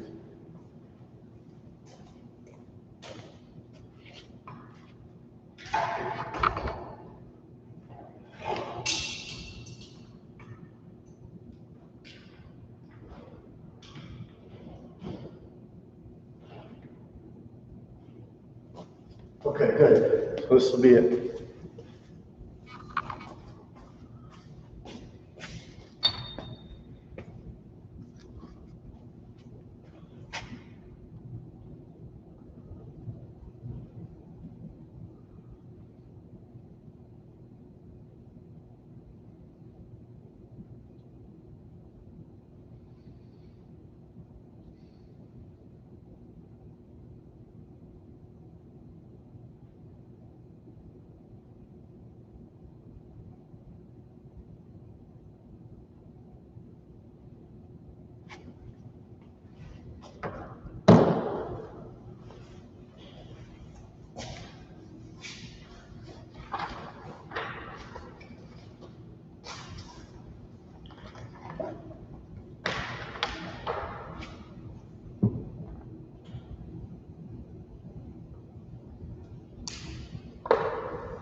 Excuse me.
You can clarify with a line around the edge, but just make sure it melds into the tone so that it reads as a solid.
All right, I'm going to change the.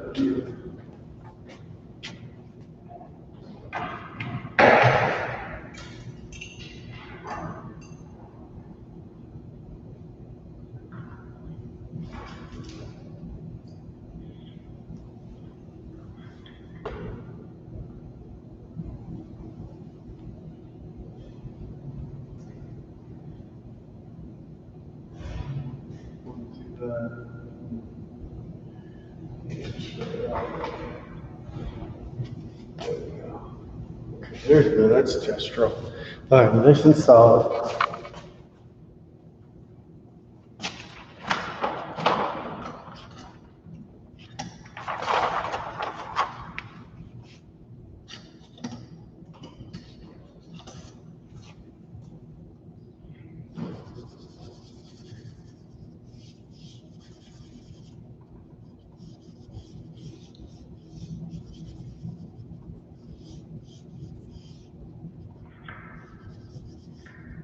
Try to observe all the variations as you continue down.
Let's see my chart was gonna erase this so easily.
Okay, one more 5 minutes, we'll do another one.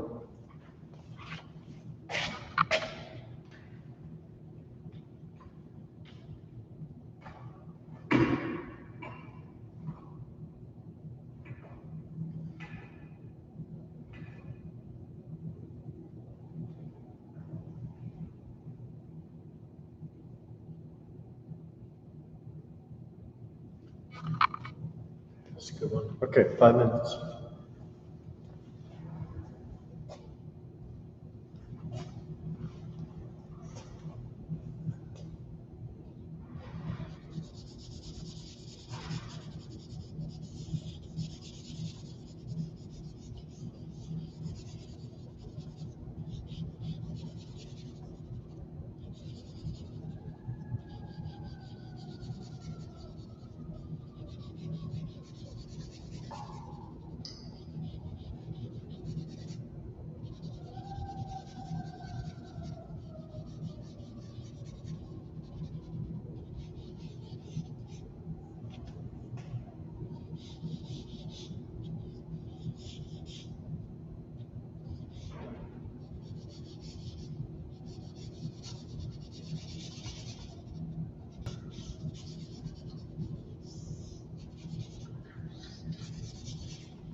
Boy, 5 minutes goes fast, doesn't it? Whew. Okay, let's take a little break now, and then when I come back, I'll look at these, and then we'll do negative space. All right, so we'll take a 5-minute break. Gotta put my mask back on. Here's the truth.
All right.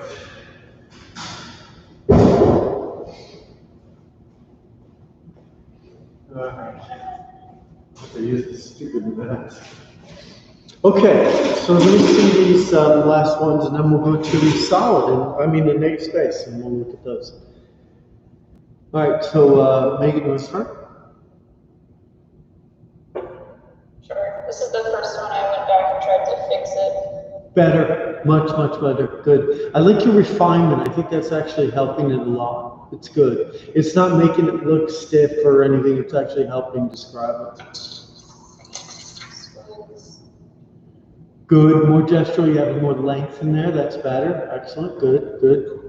Just watch some of your tonalities, so I can see how you're darkening that one arm to be able to make it look like it's separate. But actually, I would have done just the opposite. I would have darkened the rib cage and then brought that forward that way. So the accent and in that, that's where you can bat at it, like that, and lessen it a little bit. Good. You have another? Oh, you froze. It's become like a still image. Must be the, so when you unfreeze, Megan, you can come back. Oh, there you are. Yeah, it froze for a little bit. Yeah. Sorry. No, what are you going to do? It's good. No, yeah, you're really feeling the gesture. So, Megan, the important thing is let's carry this gestural component that you can see now comes entirely from the interior of the body, and let's carry it on to the full figure. It's going to be good. It's going to be nice, and the tones are good in that one. All right, let's see. Do you have another? This is the last one. Good. Gestures continue to get better. I like the sense of that pelvic area pushing forward, the arms protruding out, and you have a nice lift of that leg. The lower one should go a little bit lower, but beyond that, it's good. Nice. Okay, great. All right, Vanessa. Vanessa, do you like Vanessa, or do you have a shorter version of that, or? Okay, good. Nice. Yeah, you're really feeling the gesture. So you're getting the totality of it, you're getting the gesture, but on both of them, you're a little wide, which is making it look short. So just be careful of that as you're going down, and that you can always come back in with the eraser or some of your chamois cloth or something and just clean it up. Just kind of lessen it. Let's see what happened as they continue.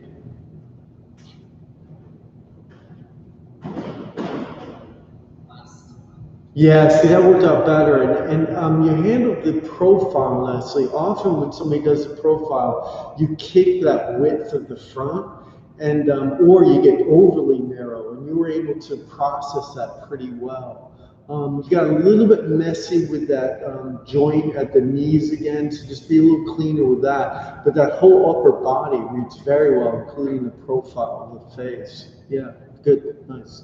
All right, Hannah.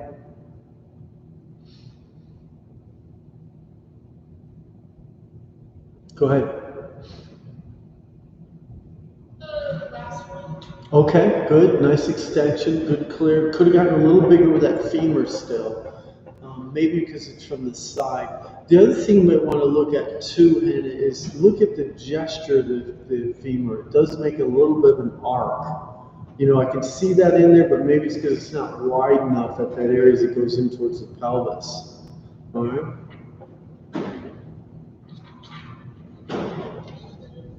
Good, nice progression.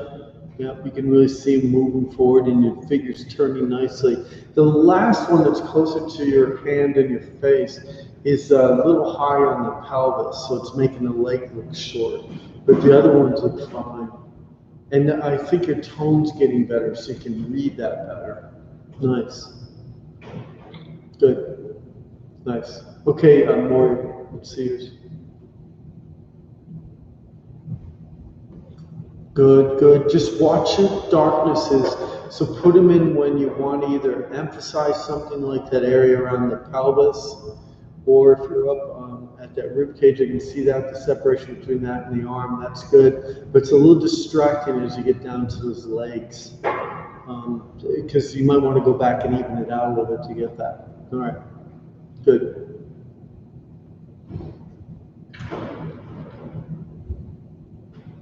Good turn of the form. Gesture looks nice, much cleaner. You've emphasized the joints a little bit. little narrow, it appears, at some of your legs, so just be careful of the width that's going to happen there. And you could also become more specific around the posterior of the iliac. You know, get that internal or that sense of that sacrum coming down or something. You know, that base of spine. Good.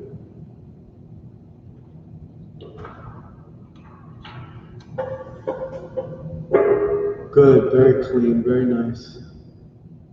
Yep, that's very even. The legs look good. The one that's extending is a little narrow, but it looks fine. I like the position of the arm behind there. Looks clear. Nice, nice one. Very good.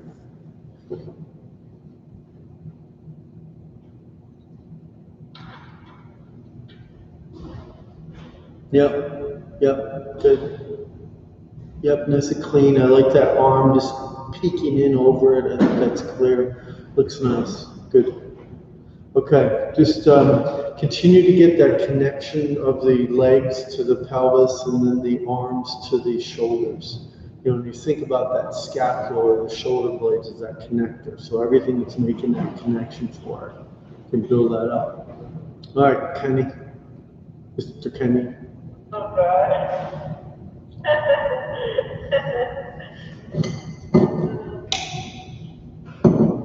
Oh, good. There you go. You got a lot in there for shaded all the pencil. Gosh.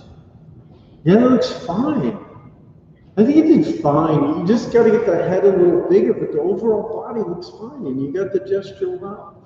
I like the way you also connected the back arm to the rib cage, so you really saw the totality of it. You know, you didn't see it as separate components. All right, good.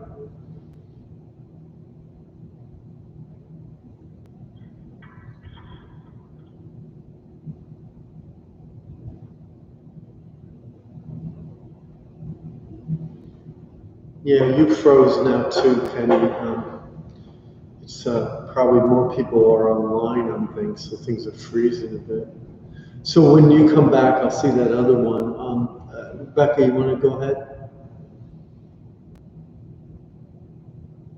Oh, good. Nice and clear, Rebecca. Very clear. Very nice. Very nice. Yep, you've seen the totality of a good gesture. I like the way that those legs are really forming a lot of the gesture. And you're getting the difference between the upper body, as in if it's turned toward us or away from us, side or front. Good. Very good. Yep. Nicely observed. That's what we want to see. That's good. All right, Sia, let's see what you got.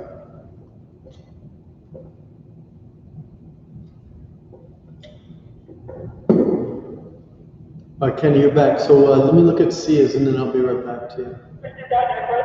I know. So I'll get back to you in a second. Sia, that looks good. I think you're seeing the totality of it better. You know, you're not misproportioned. You're really seeing the overall form. And I like your negative spaces. I think they're defining a lot of what that gesture is, particularly around that midsection of the body. Okay, good.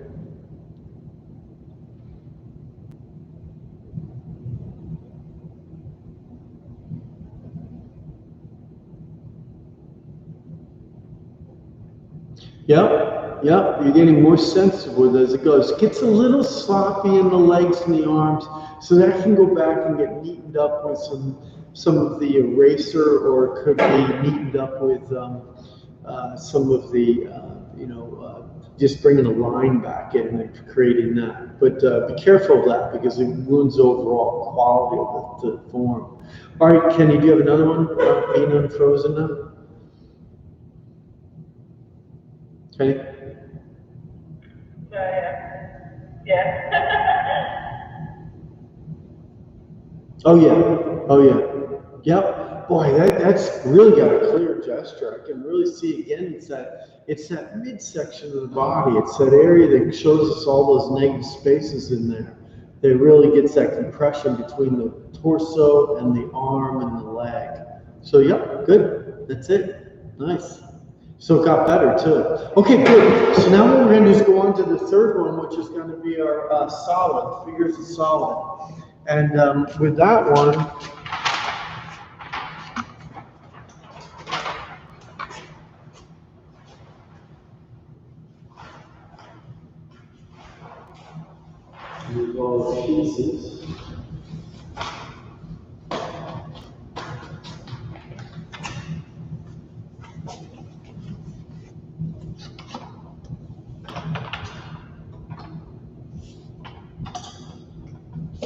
So this is a little trickier because when you're doing negative space with a skeleton, boy, it's there's a lot. Maybe I'll turn it forward. Start.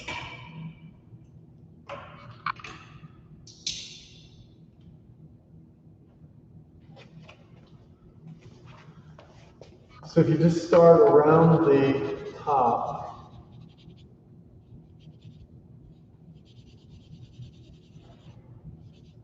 And you could do a line, of course, but I want you to do a mask just so you get used to seeing this volume as you're progressing.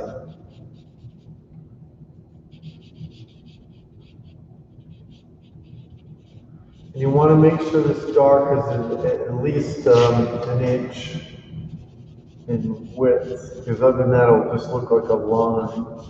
And as always, if we just progress along, bless you.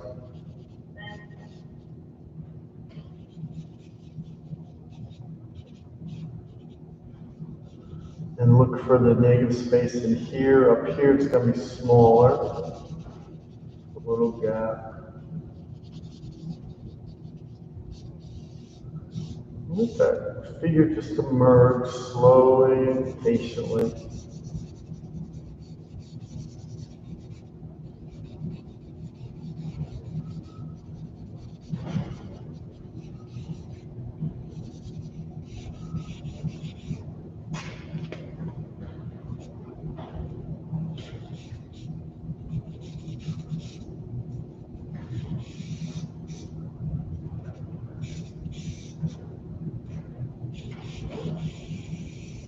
So the tricky thing is the left and right hand side. So you got to turn the charcoal in different directions so that you can get that edge.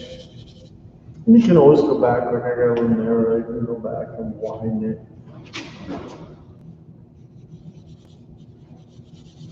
Bigger gap in there.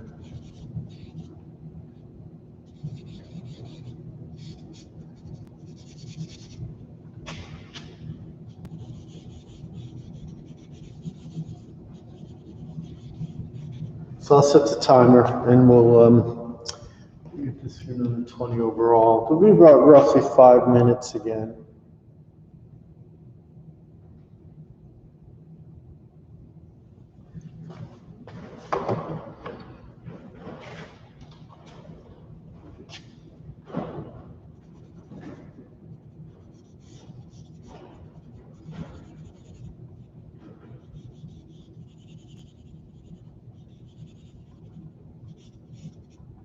Sometimes you just get lost too. There's so much information to perceive. So you just, go back and make some changes and clarify.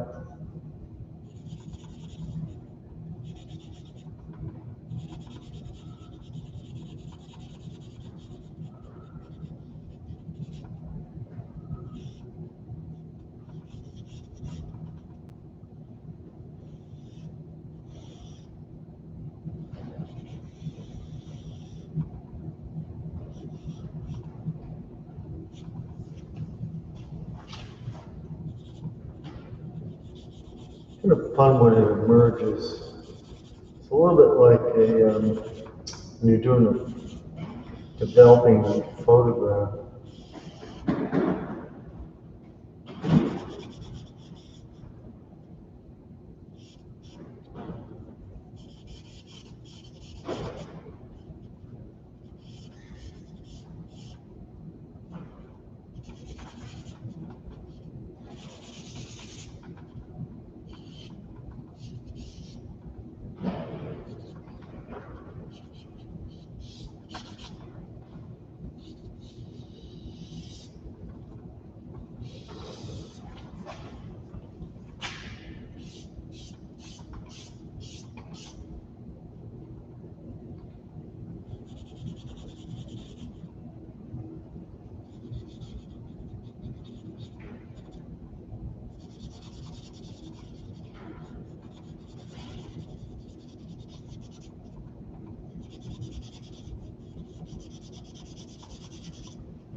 Careful enough with it, the figure really emerges now. I'm a little small of a head. I'm gonna go back and enlarge that.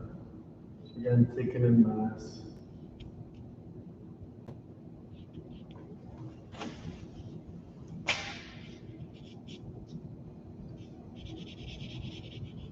When we're doing direct painting, this is the way we'd be starting with it, or with an overall solid.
You really get a lot in there.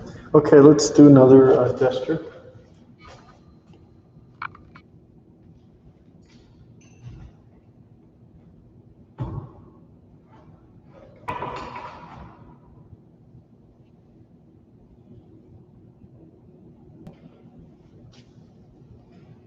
Okay, good. Profile.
when the arm and different parts of the body overlap, you just don't draw them in because you'd be seeing the solid form.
Good. What the heck happened? I don't know. Somebody dropped something tonight.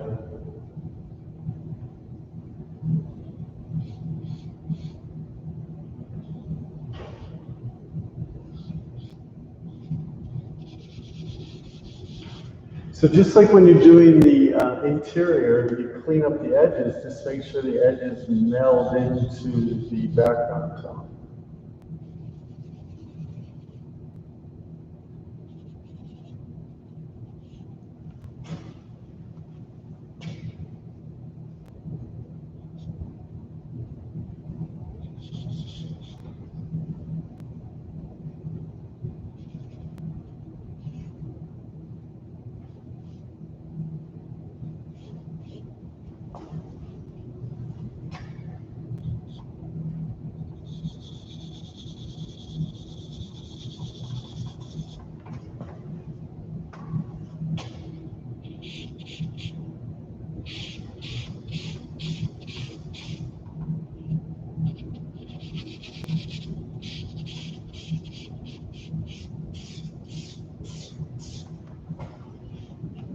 The more even you make it behind, the more the figure's going to stand out.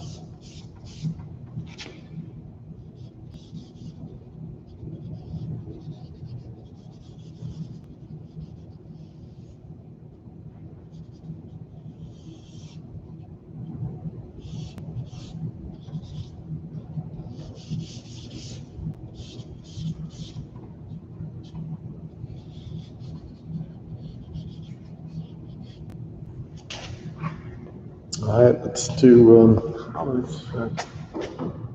Yep, right at it. 5 minutes left. Wow. Gee, that's scary.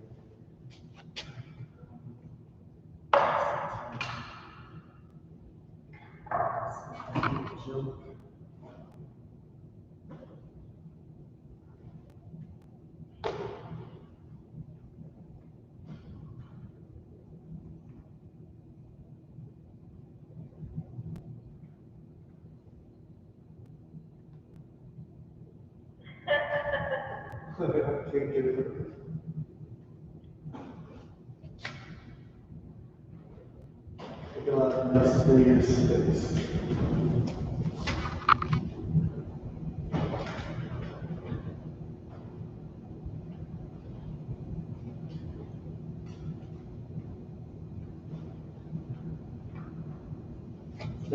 Okay, good. All right. This will be 5 minutes.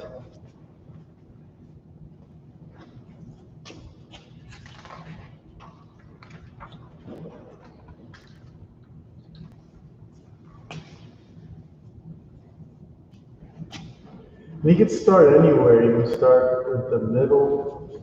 I think I will in this one. It's got that very clear triangle.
Well, it's rapid 5 minutes again. Okay, so it's about 11. Let me look at what you did with these. And then what I'm going to do is for the last one, we'll do a one pose for the remainder, like 15 minutes. And we'll start off with a solid and then use the eraser to get some of the light. Okay, so you'll start off just massing it in. All right, Megan, let's see what you got going. Nice. That looks really clear. Very nice. So just you ran out of time, so you couldn't get that area between the legs filled out. But I think you could have gotten a little clear with that bent arm as it went up. It got a little rounded, so be careful of that. It looks good. Nice.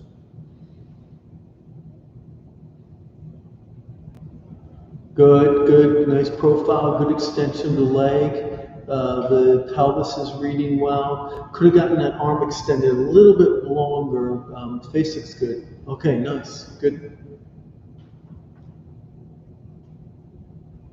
Yep, good. Because you took your time on this one, didn't you? You really started to think about it as it went down and built. Good, great. Because it's really about that observation. It's really about getting those variations on those edges, like what defines it from that. Okay, good, nice. All right, Vanessa. Good. Yeah, you're doing well with this. Nice, but it's hard to get it even, isn't it? It's really tricky. So did you start to accomplish that more as you went? Get it more even? Yeah, well, I had like 2 different kinds of charcoal all mixed together. Oh, This right. one, That worked better. Yeah. Yeah, because you have to have it significantly soft, so you're not pressing too hard. What I also like about this one is I think you've got all that really jumbled, overlapping forms reading in that whole upper body. Now, once you get to the pelvis, that space, that triangle shape got too big. And then you want to think about how much wider would be in the back area in there. But again, that's just using the group eraser to go back and find it, if you have time. You know.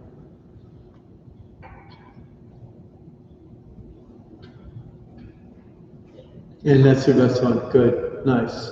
Yeah, and you can really play with that edge. And the more time we give you, the more you can do that. Good, you're coming in good shape. All right, Hannah. I emailed you like last time I went, but I need to leave at 11 today. Is that okay? Yeah, that's right. I remember that now. That's right.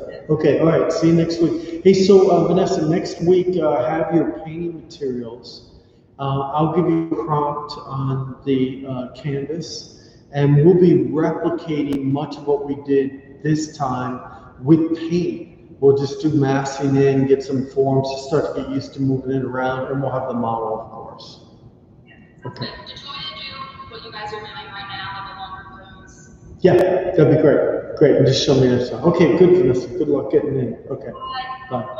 Okay, bye, Hannah. Nice, nice. Yeah, good clarity, good form. Really feeling the gesture. I'm seeing the overall negative space reading. Good triangulation in that one where the figure's from the side. Okay, nice. You're just on all of them, still a little bit narrow on the bones of the leg. You know, and some of them might just be proximity, like the angle of it, but others just might be, you know, how you're looking at it. All right, good. Okay, Maury, do you have yours? Good, nice overall tone and back. It makes it read. Good. Little rounded in some of the joints. So maybe use the joints to really give us that sense of angular, you know, how it builds, particularly when you're down at that lower leg. All right, good.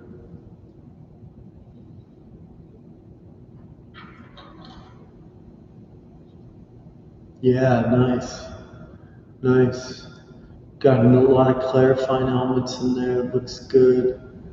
Could have gotten a little separation in the radius and ulna. Could give you a little more of a little minor gesture in there, but it looks good. Good. Nice.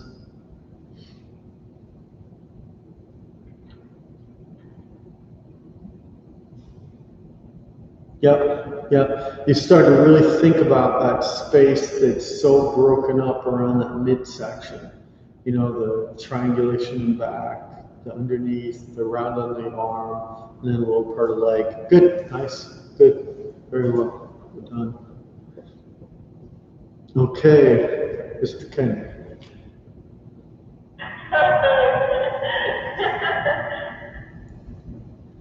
Let's see. Yeah, Yeah, Kenny, you're getting it. I'm telling you, it looks good. I can really feel that gesture. It really looks good.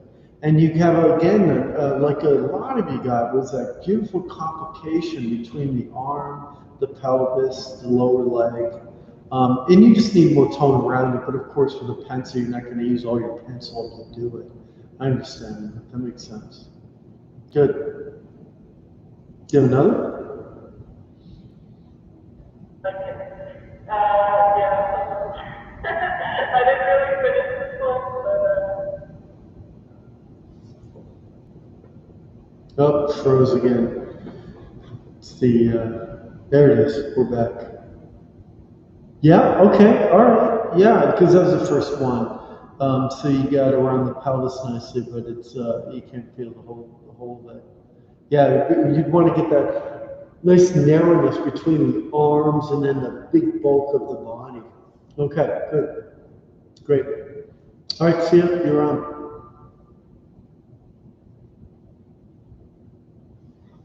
Thank you, Ken. I got you. Yeah, that's good. Yeah, I can feel it. Nice overall tonality. You can really get the figure point out. I think you're just a little bit rounded in some parts, which is more noticeable in the legs. So like these inversion rounds, the external rounds, a little much. But I think when you're up around the torso, it looks fine. Looks very good. And you're also using some of the tone from the previous drawing, which was a good idea. Yep. Nice and even, much better, not so much round in there. I like the size of the legs and the arm differences, and then that big bulk of the rib cage I'm starting to really find. Good, nicely done. Good. All right, Rebecca, let's see it. Good and clear. Wow, you get a lot of tone in that. Really clear. Nice. Can really feel it. It almost looks like an X-ray or something.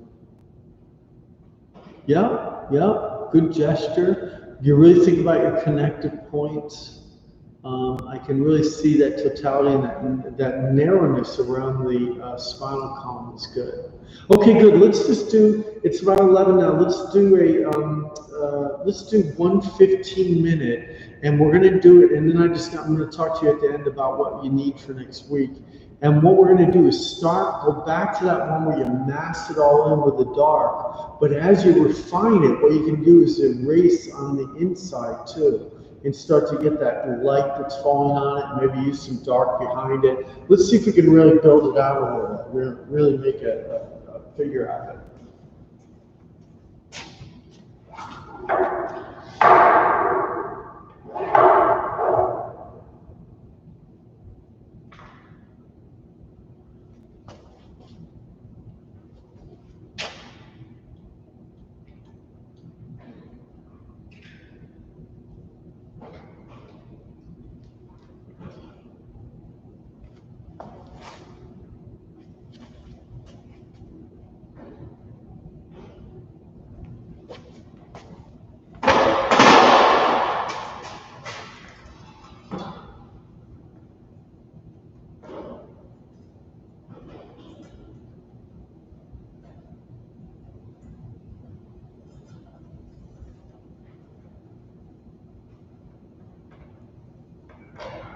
Okay, that's good. All right, let's do that one.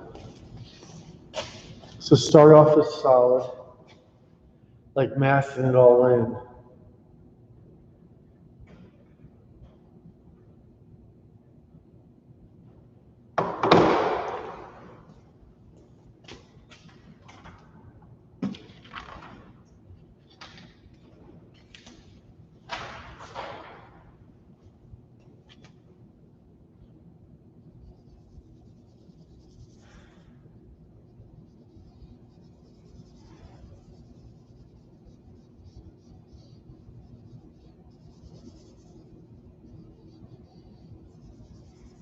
And then, of course, start drawing some of the interior of it too. So, like around the head, you can get the eye sockets and variation in the nose.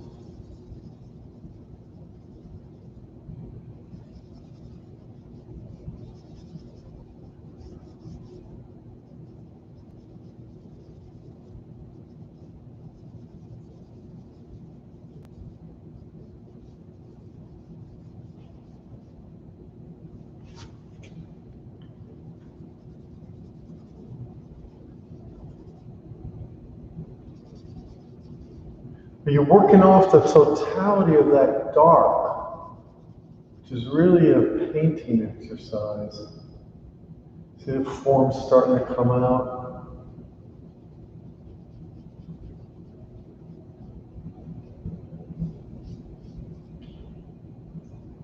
Can use some of the light.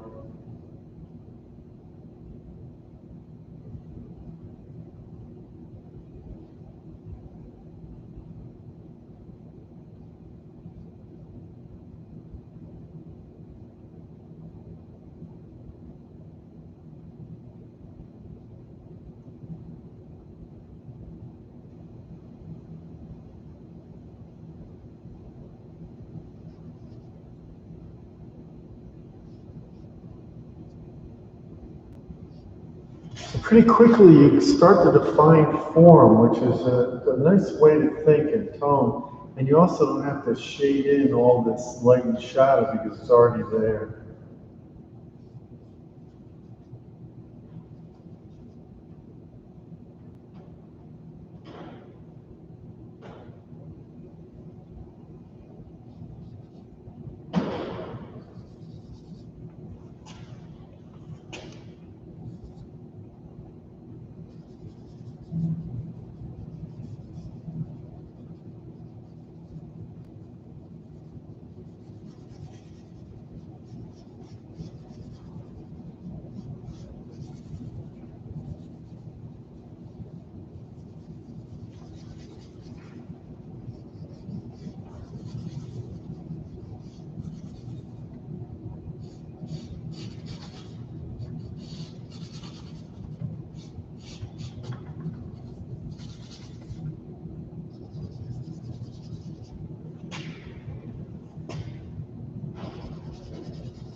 Got 1 minute left.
All right, let me take a quick look at these and then we'll go over what we're going to do next week. So, Megan, we'll start with that.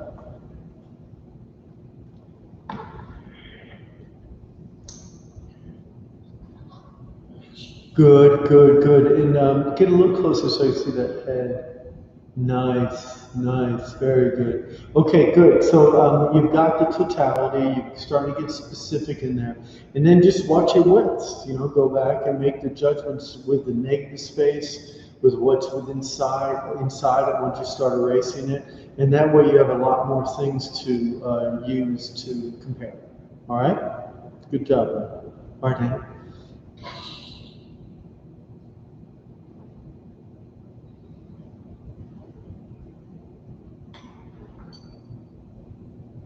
Good, good. Yeah, so you really saw the totality of that rib cage to pelvis. You started to build that. All right, great. And then just watch your edges. Look at what kind of clarity you can get from dark. The only thing that gets tricky is sometimes if you use the eraser to make light, and then you also make a negative space, which is going to be which, and so you can change the tone on that. Or see how that goes. All right, Maureen, let's see what you got.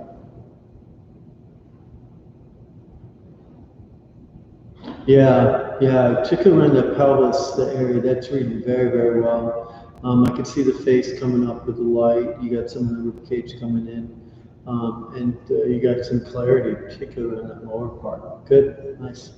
All right, well done. All right, Mr. Kenny. Me? Yeah, see if Kenny can do it without it blanking out. Let's see what happens. Oh yeah, you got some light in there. I can see it. All right, yeah. All right, good job. Yeah, you've seen the hole. And now the job will be to just get more specific with it as it goes. Zero in on things, which you like to do. So that'll be fun. Good. All right. All right, Tim. Let's see yours.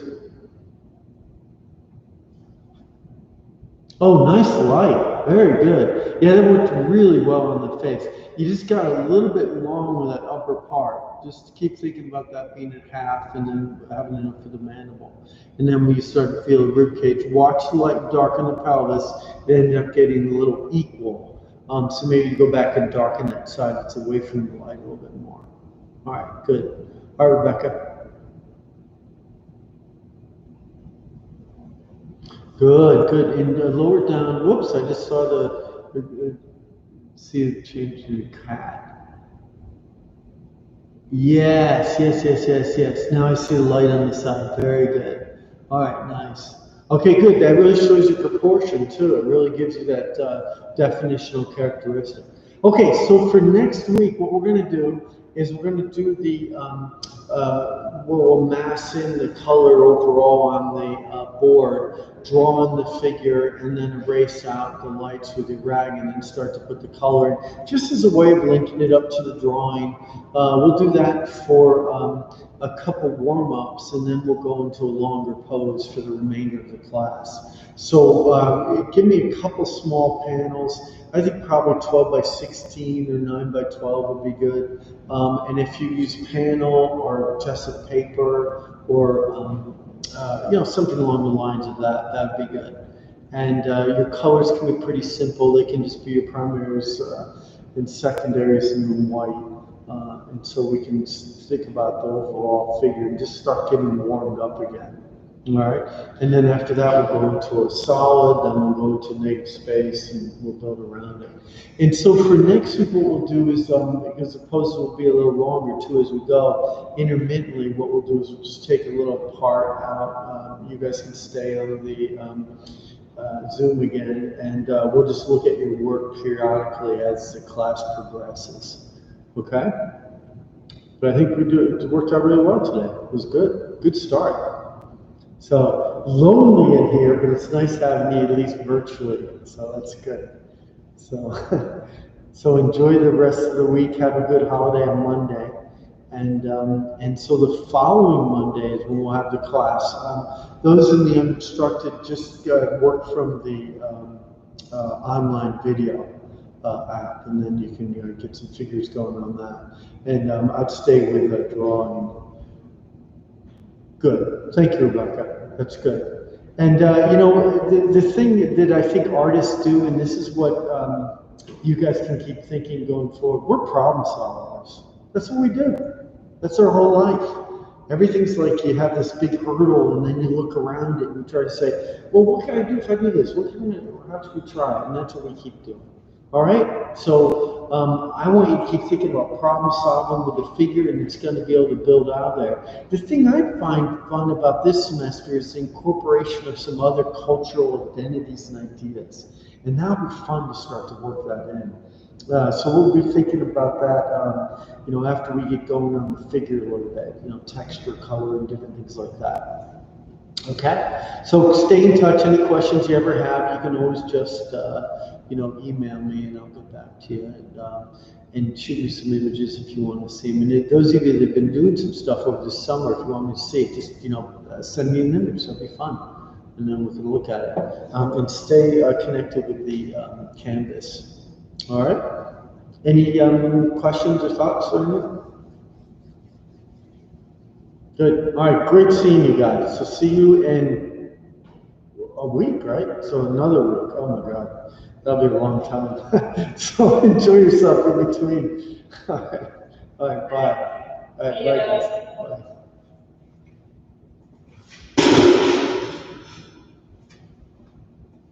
Bye, Lauren. Bye, Rebecca.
What was that noise? Hey, hi Jim, how are you? What's going on? How are you? Yeah. Are you still working at the grocery store? Oh my gosh. Oh my gosh. Well, this is gonna be a better semester. It's everybody got this summer to work kinks out. Julia, how are you doing? I know. Is it nice being home? Yeah, it's nice to see you too. Hi Tara, nice to see you. Good. Hi Victoria, we haven't met. How are you? I'm good, how are you? Very well. I'm Doug. You can just call me Doug, and we'll get going. Yep, just gonna be fun. And Samantha's here. Hi Samantha. Nice to meet you. And is it Ayersbeth? That's it? Okay, say it again. Icebeth. Okay, good. Nice to meet you. And Min, are you here? Min's, I think, in school. Min, are you in Kafa? Yeah. Oh, no, not right now. Okay. Yeah. You asked me about the No. I saw you the other day, so I thought maybe you were here. So this, I'm going to show you guys what the studio looks like. You can probably hear from the echo that I've never seen it like this. So hold on, look. Isn't that amazing? I know. And so this is our setup. So have you guys gotten on the YouTube? Have you, because you can get them on both simultaneously. You just want to knock the audio off of the YouTube because there'll be an echo. I'm going to run the audio through this. And we're going to stay on Zoom for the class, but you'll be viewing the scene through the YouTube. I just tried it, it says video available. Because yours isn't available. You're probably using it because you're using it so we can look at you. You'd have to knock the video off. Like turn off Zoom? No, just turn off your video part. See, I'm running it off of two different devices. And so I can run. So I know there's all these kinks I had to work out. Because if I was going to work on the same laptop, I was going to have to knock down the video on the one and bring it up on the other and go back and forth that way. And I thought that's just not going to work. So I've been working it off my iPad. It's not big enough, so I'm going to bring my other laptop next time. So that being said, because we're going to be viewing this as you're working, get as large a screen as possible. If you can get your hands on a monitor, even better. And you can also plug into your television if you want to do that. Because what you could do is have the image right to the side of where you're working and just use it and refer to it as you would in the studio. So you can see I've got it set up that way. I've got it a little farther away so you can see the whole scene, but also so you can see my drawing board at the same time. But when I'm not going to do that, I can just bring it in closer. So you can also see, hi Abigail, how are you? You made it home. I'm so glad. I'm so glad. She was stuck in Florida all last semester, that second part of it, quarantined in this little apartment. It was really tough. Yeah, the border's closed, so I can come back home. No. As soon as it's open, I can come back. Oh, good. And then oh my God. Well, good thing you're happy, you're settled, right? Yeah. Oh, I'm glad that worked out.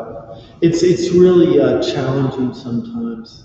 Julia, you look rested and kind of things kind of settling through. They're getting. Yeah, it's been a ride to say the least. I was like really just I know. so just ended up going back to Los Angeles, that's where I am now. And Oh, good. I'm more of a support network and Good, good. it's been a ride. So you're not in Minneapolis or something? No, well, look at this. So, it's just a whole story together.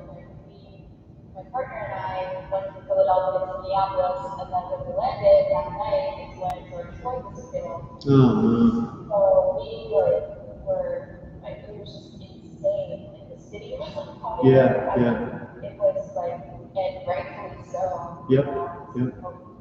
Then my partner's family actually lives in Los Angeles, and there were some things going on here as well that we had to relocate and help his elderly father. Right. For like COVID reasons. So we decided to just stay put here because.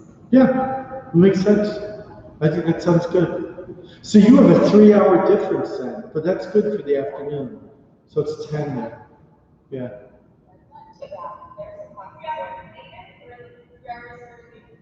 Early. Yeah. Yeah, so she's 10.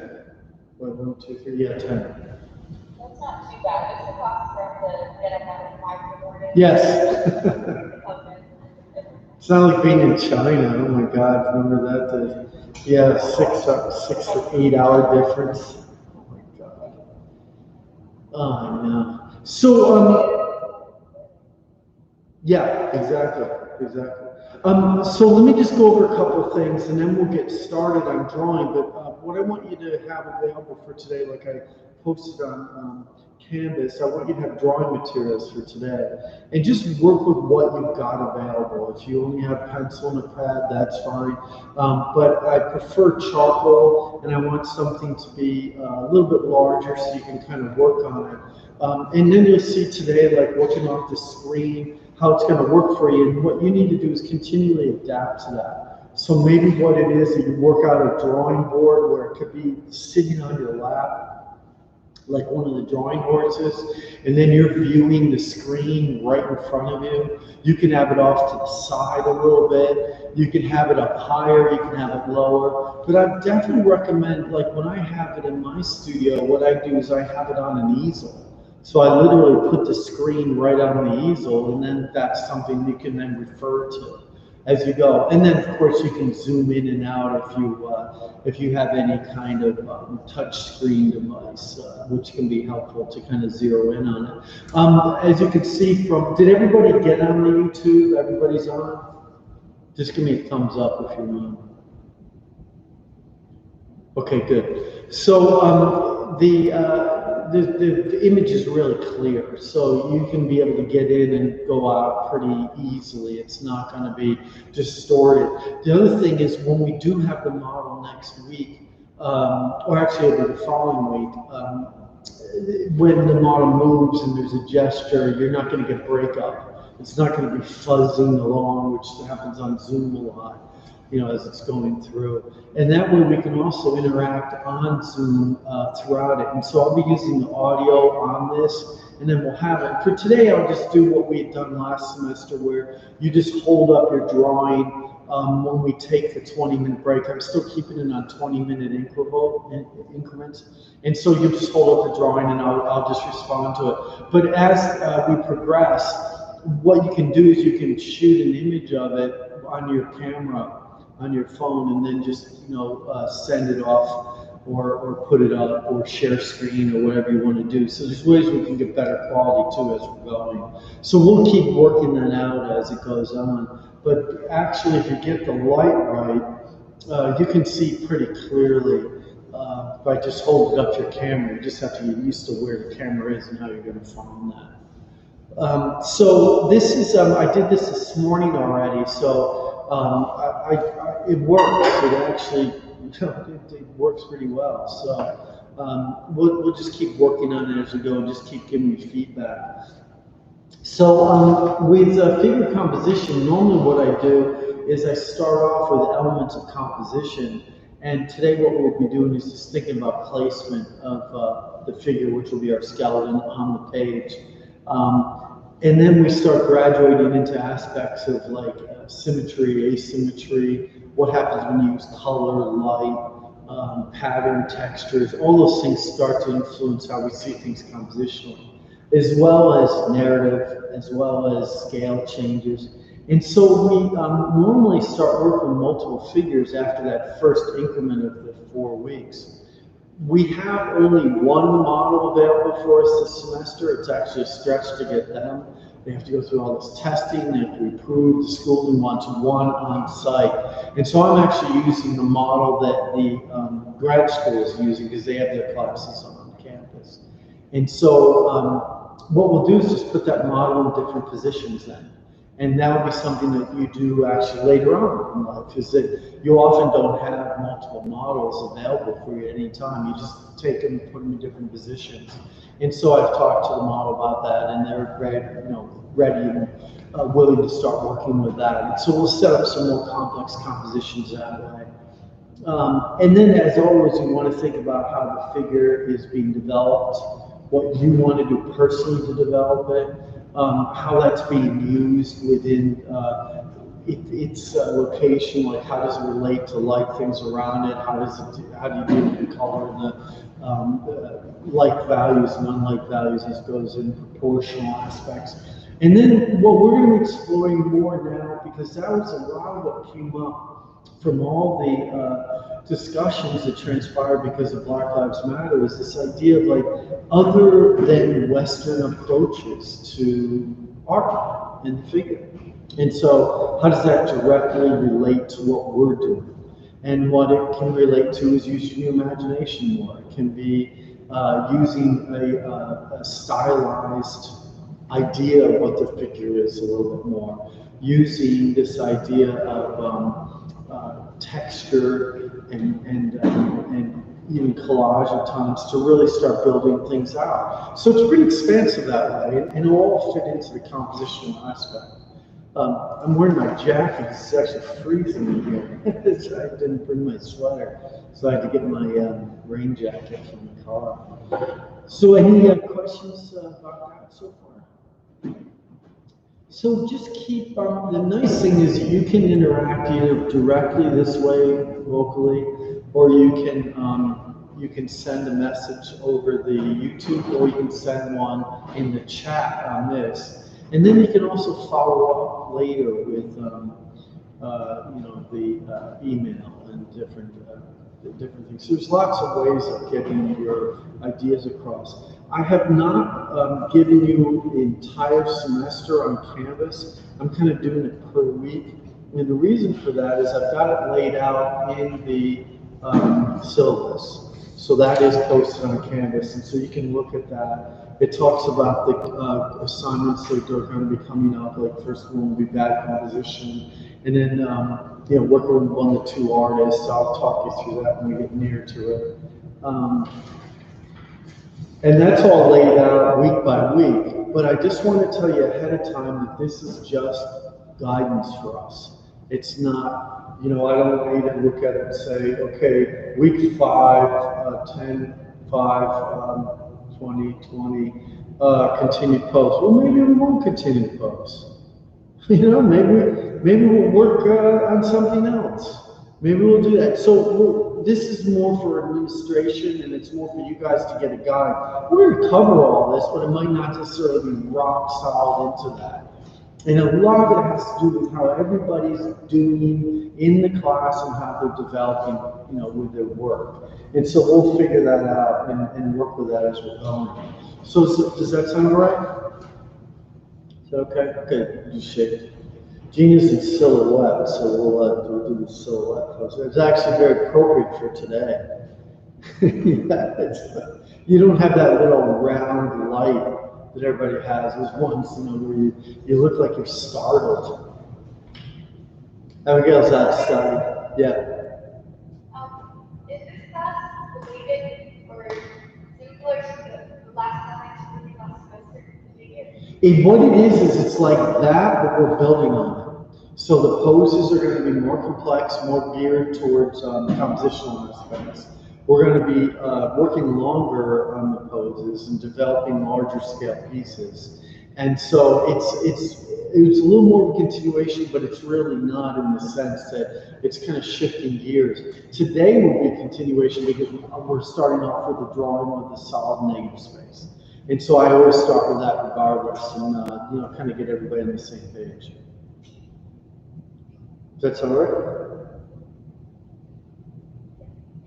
Maybe not, but I don't know.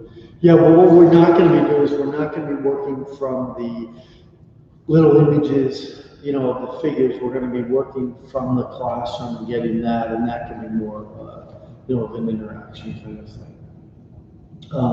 But yeah, you can see already from week 2, we're going to be talking about symmetrical composition. And what does that mean in asymmetrical? And so, and I'll show examples of that as it goes. Composition has this very weighted kind of context to it, but really it's about decisions you make to place your main subject and all your subordinate subjects around it. And that's what it is. It's aesthetic judgments that we make, and that's what we can start to really question too now. Like, what are these aesthetics we're drawing from, and how could they be different? Where are all these motivations that we have, and are they something that we should accept or not? And those are the kind of things we can start to build on.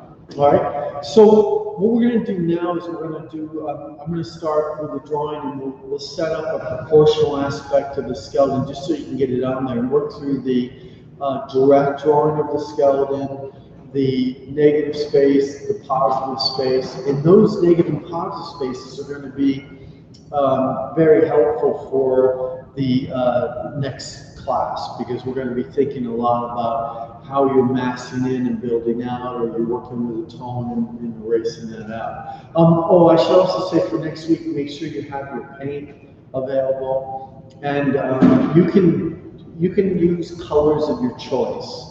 I'm suggesting primary, secondaries, and building out of a hierarchy palette that you would then knock down in value.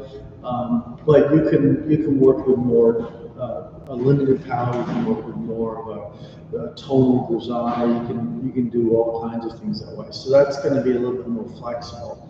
I'm suggesting smaller size to start and then go larger, mainly because if you can look at the week to week, I'm doing like a 1 week pose, and then another 1 week pose, and then a 2 week. And the reason for that is so we can get through aspects of composition before we get into the longer pose, which will be in like week, where do I have that? Week 9. And so that will be from 9 to the 15 will be one pose throughout that, which will be multiple poses. And, we could do as many as 4 or 5 figures within there at different positions, and we then incorporate into the scene. All right, so, and I would think that could be pretty large, but we can also have it smaller, just more developed. All right, does that make sense? Good. Okay, let me get over to I'm going to touch on, you'll be able to hear me off of this. Switch over now, if you have to, visually to the YouTube, and then I'll start working on that. So now where I'm on screen here, and then you can text on there too if you want anything on that. So I'm starting off with vine charcoal on a white paper, and I just wanted to go over some aspects just so everybody's on the same page of how to assess the entirety of the figure and think about proportionally how you fit it all in. And then after that, we're going to be much more spontaneous. We're not going to work with a proportion after that. And I'll give you, we've been working at about 4 minutes to start, and then we'll do them a little quicker, do like a gesture session, and then we'll start doing some longer ones. So if you think about the line as it exists from top to bottom of the entirety of the figure, if you just draw a single line and then split it in half, and make sure this is equal. Then we split it in half again. And then these, we're gonna be all equal. And then split it in half again. That gives us our 8 heads. So this is where the feet would be. This is where the pubis symphysis is.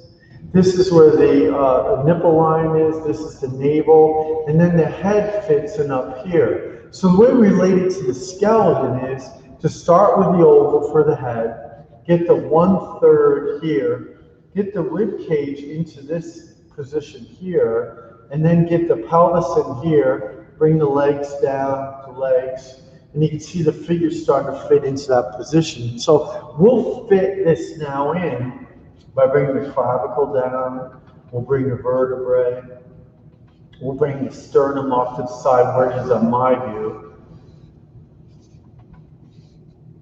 Navel's going to move over here, but we're not going to actually put that in because we'll have the spinal column. Then we'll have the pelvic bone, iliac.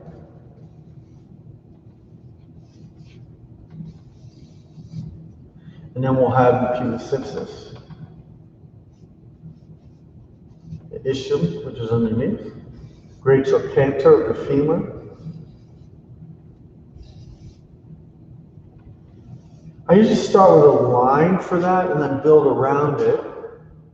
And this is, it's not cheating to erase it. You can have immediate eraser handy. You just erase some of this, get that vertebrae a little better.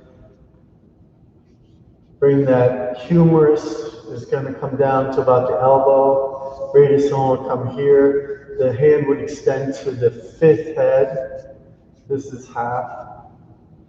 And then the arm comes out here to the almost the navel, and then goes down to attach here, and then that can become your humerus. And then we have a radius and ulna kind of overlapping here.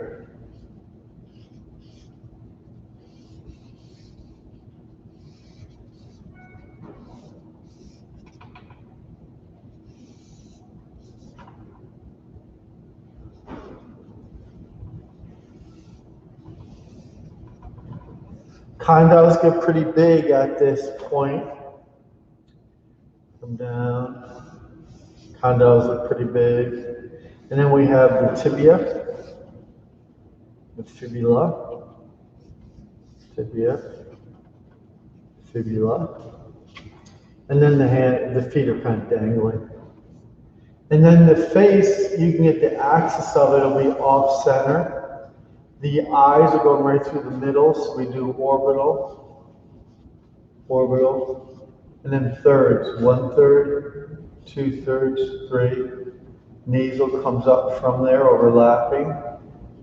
The zygomatic cuts in. Mouth's halfway in between. Zygomatic's over there. Mandible comes in here, zygomatic arch, and around the side. And there's your face. So this is kind of the height of the Western tradition of academic drawing, but it's kind of a good basis to build off of, and then we can kind of build from that. So that way we can make a pretty specific figure. And let me just check and see. I'll go through now, call out your name, and just lift your drawing up to the screen to make sure you're on board with it. And then what we'll do is a series of gestures for 20 minutes where I'll move the skeleton around into different positions as it represents a gestural figure. Okay. So Gina, let me see if you remembered everything from last semester.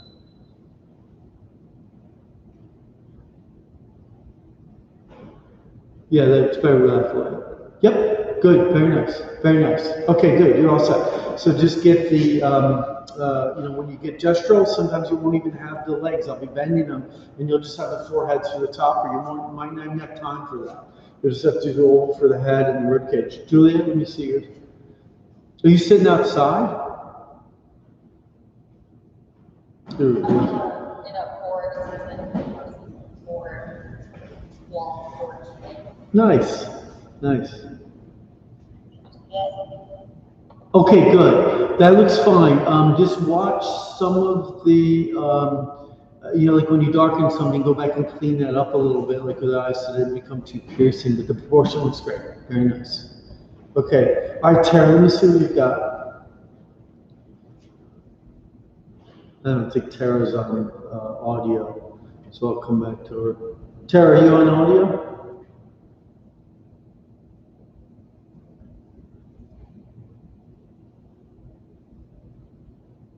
Hi, Tara. Yeah, just turn the drawing towards me and see what you've got proportionally.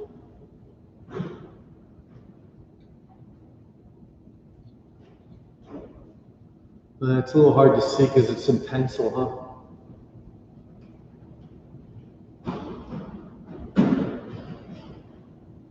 You know what you'll do, Tara, is later on what we'll do is we'll just draw a little darker, like press harder on it, but then what I can do is look at an image of it. You can do that and put it up. You know, like photograph it and then send it. You can do that. All right, Samantha, let me see what you've got.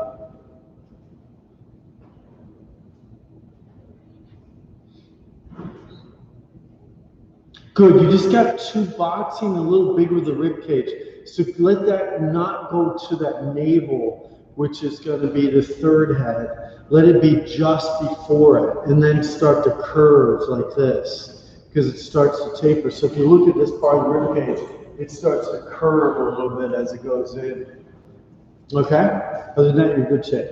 All right, Abigail, let me see what you got. Nice. Nice. You just got a little bit small with the lower portion. I'll check that. It looks like the length might be a little short in that second part of the length of the leg. All right, let's see. Yeah, let's see it.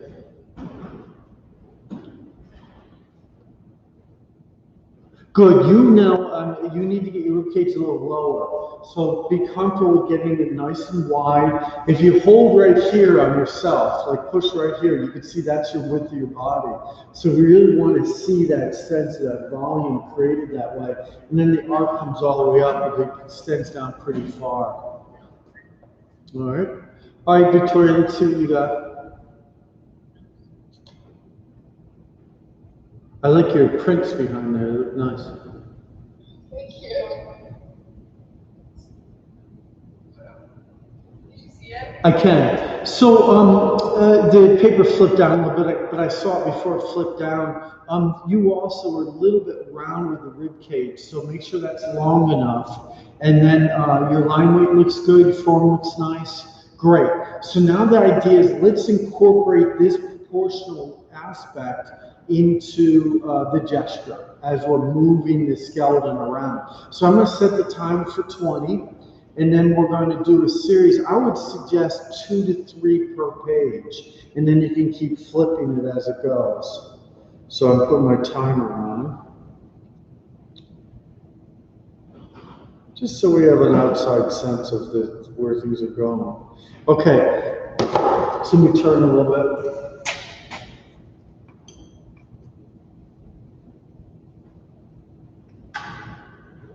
Okay, good. So sorry for that.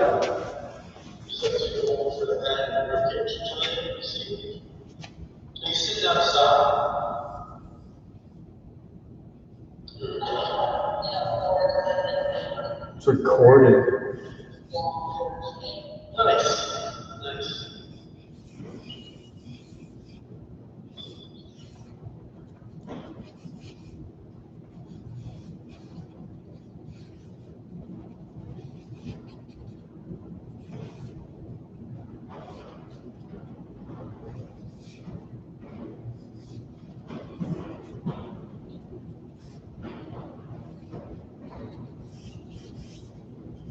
So you can loosely think about this being halfway and make sure that goes long enough.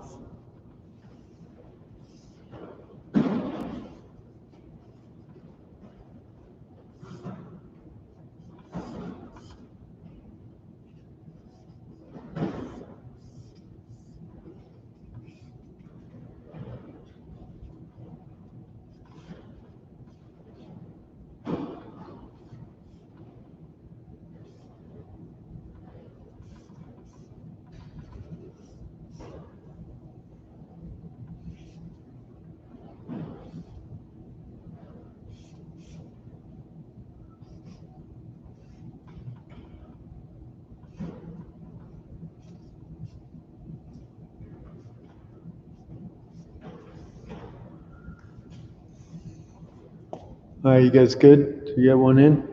Okay, I'm gonna switch it now. And get done as much as you can.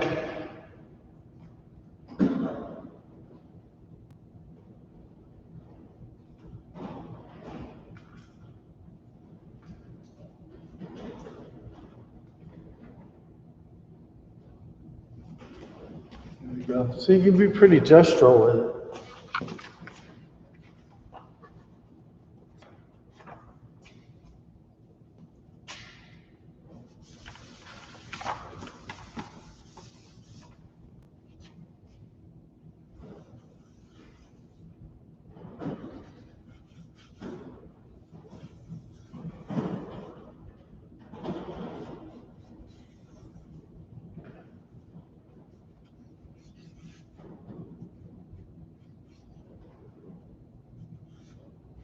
I still put in the navel so that I know where to end my rib cage and then also one head till the halfway.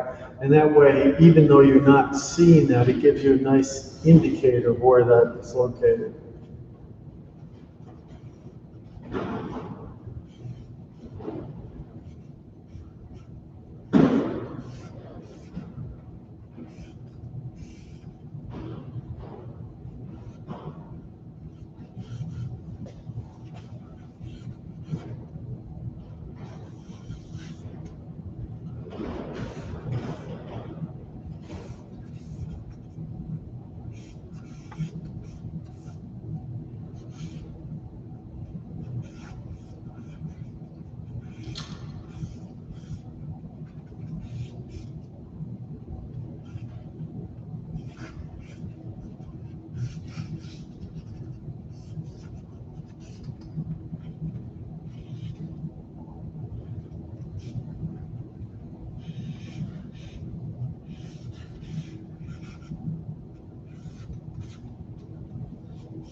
All right, I'm gonna switch again.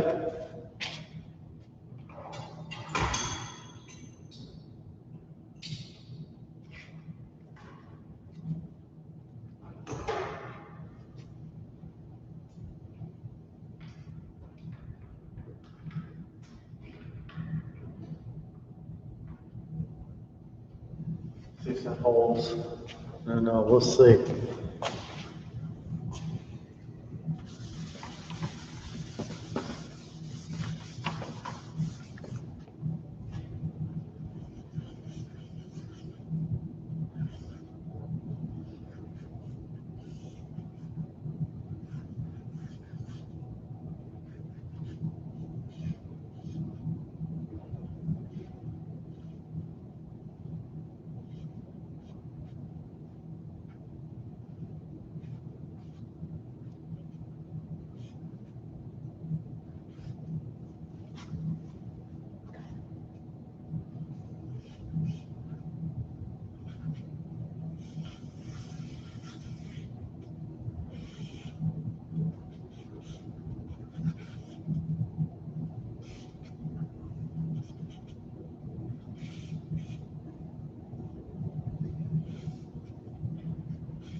Okay, we're gonna switch.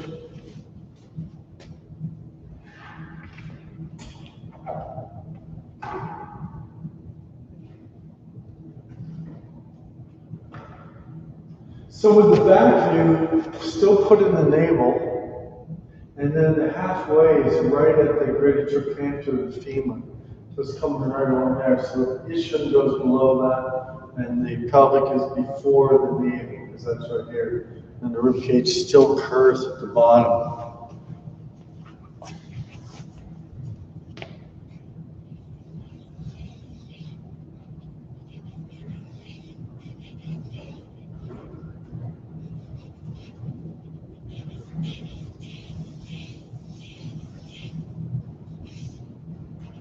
So the navel, and one head.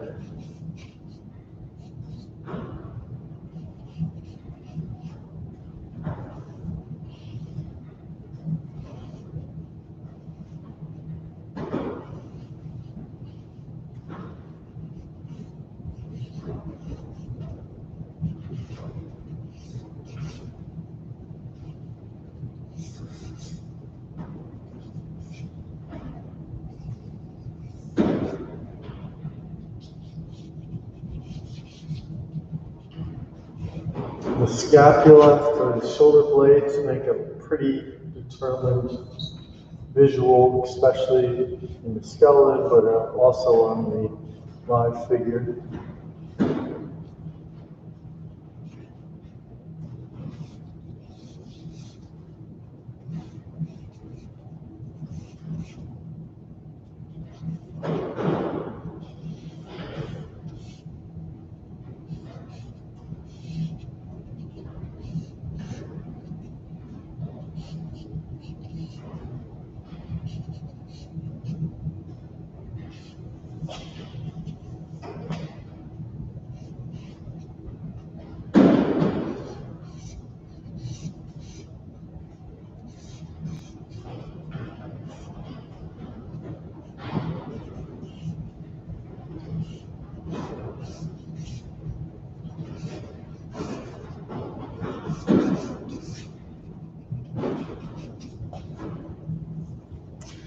All right, is this enough time? Are you guys getting enough done? Getting enough done? Okay, good. Let me get another one going.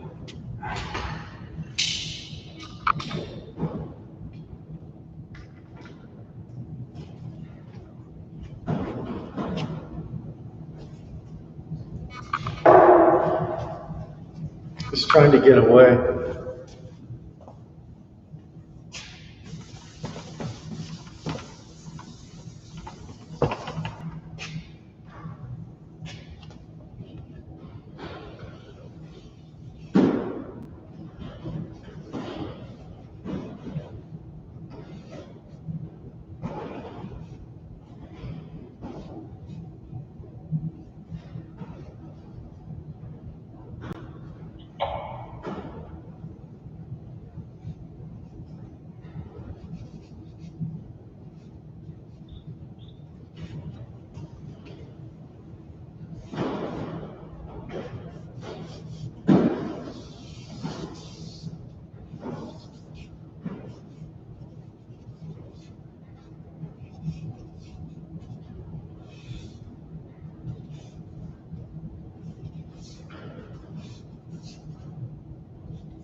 Boy, without anybody in the studio, I hear all the expansion clacking that's going on from I think it's the glass up there. It's heating up.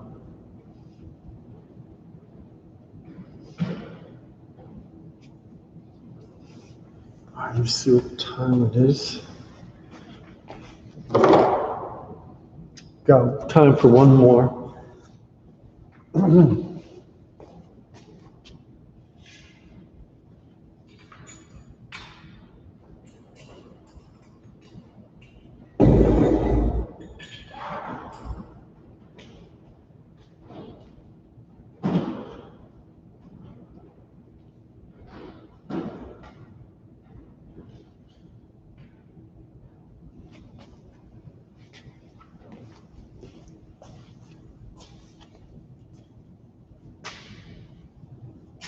This will be about 5 minutes, so you can work it a little bit longer.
So go back and correct some of your proportions.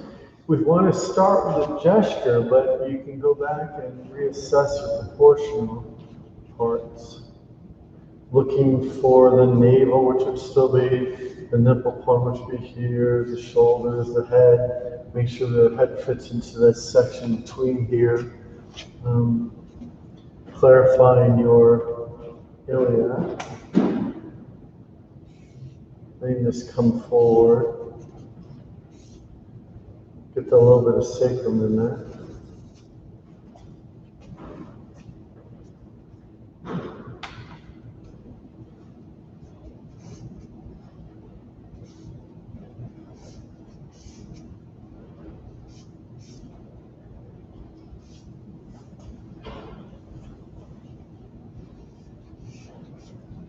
Make sure you have a nice condyle bend here.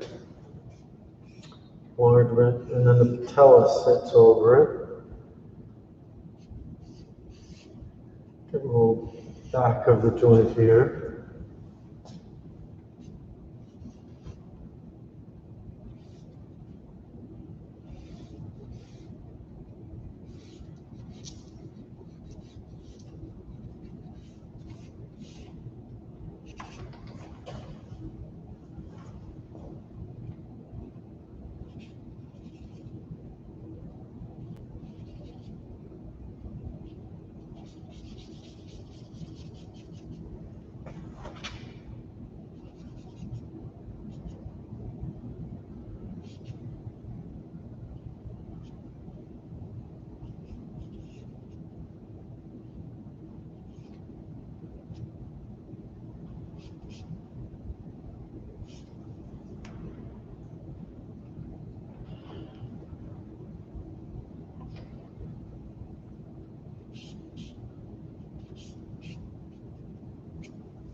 30 seconds.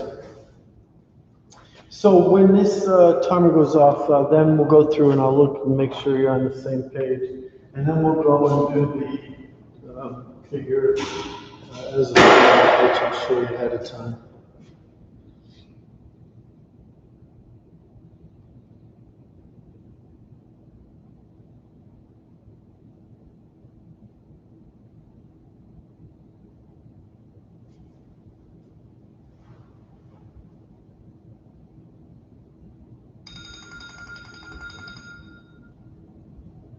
Okay.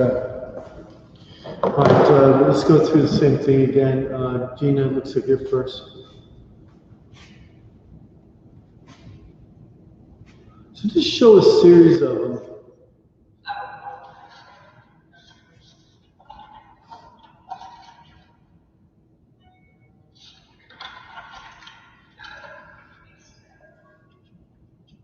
You're a little big on the rib cage, so be careful of that. And then when you're doing the gesture, look at me for a second. Let's see, over this way. You've got to project your rib cage out a little bit, like this, and then let that spine that curves this way become the continuation, particularly on the side view. So that pelvic area would be pushed out a little bit. And then on this one on the left, it's a little better that way. Okay, good. All right, let's do the next one.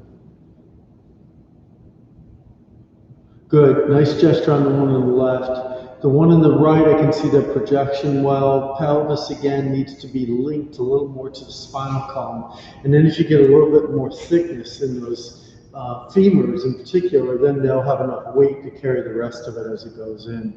Okay, good. Better. So you need more time, yeah. So we'll do them a little slower and then you can build them up, okay? Good, thank you. All right, Julia. Julia, it looks like you need a drink in your hand. I have a drink. Oh, there you go.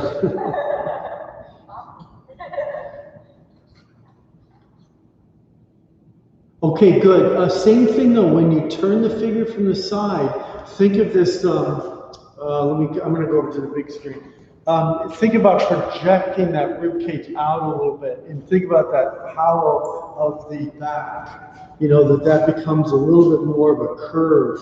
You know, drive this image of the pelvis lower and that rib cage out as it goes in. And that's a lot of what we need to do to get our stabilization of the figure as it goes in.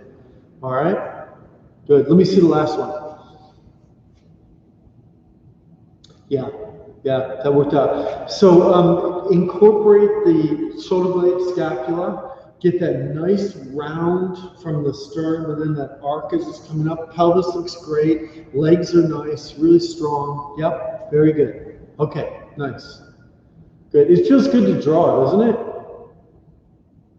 Oh, it really does. Yeah. All right, Tara, what do you think? Can I see him now? Would I be able to see him? Tara? Hi, Tara. Do you think I could see it? Yeah. Or is it still light? Oh, yeah, I can see it now. Yep. And so you got a round for the rib cage and then a nice round again for the pelvis. But see if you can start to shape it out a little bit more. Make it a little bit more like the bean shape that it is and arc it out. And then have that nice big condyle at the top of the leg that brings you into the rest of it. So you have that nice weight of that, you know, that bone against the socket, you know, so you have that kind of form in there. Okay? Good. Much better. All right, Samantha, what do you think? What did you come up with? Yes. Okay, so the front view, fine. You've got it down. The side view, upper body, perfect. You've got a nice projection of the rib cage, a nice placement of the head, but that pelvic area needs to get bigger. So think of it as a little bit blockier. You know, like this part of it right here, the iliac is much bigger. It's got a much bigger wing, if you will, to it. And now that'll create this volume that the rest of the figure can build off of. Hey Beth, you ended up moving up in rank here. You're in a different location, so you're next.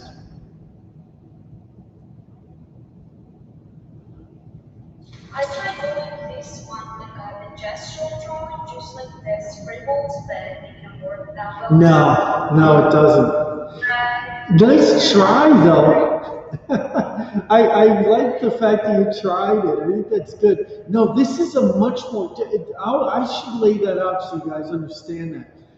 When we're doing these, they're technically gestures because they're more about movement and they're more about placement in the body, how it exists in space, but they're not about a gestural mark. You really have to be observing and pragmatically laying it out, and you're really going to have to do it on the next one because you have to concentrate area to area as you go. Better when you didn't. Much better.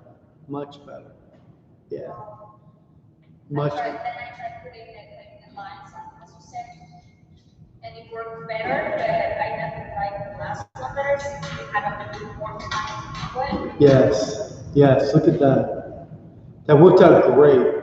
And you know, you could do the lines on that one too, up till that middle of the body. You can just do 4 heads, and it'll still make the same division. That'll work out fine. Look at that. You're doing it already. Very nice. All right, Victoria, what do you think?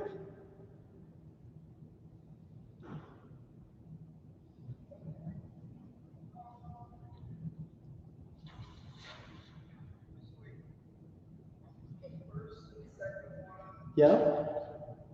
Got it. Good. Nice. So it looks to me like, Victoria, what's happening is I think you're doing really well, but you've got to think about the rib cage as this equal oval. And so when it rotates, it's going to turn this way, but it won't necessarily get that much larger. But the distance between one side and the other will, and that's what you're noting. Just be careful on how much you let that one side get larger. Good job on the pelvis, though. It's nice and bold. And the longer one worked better. That's good. Just longer on the rib cage. So if we just go over this divisions again, look at me for a second. I'm going to go back to the big screen so you can watch that. So when you're here, you've got the head, then you've got one head here, another to the navel, and then another to the halfway. And that rib cage fits between this point and this point. So it's right in between that. So it's got to be between that and get enough space in there, all right? And that's the same way on everybody, which is kind of cool. You know, it's nice. All right, everybody, let's see what you got.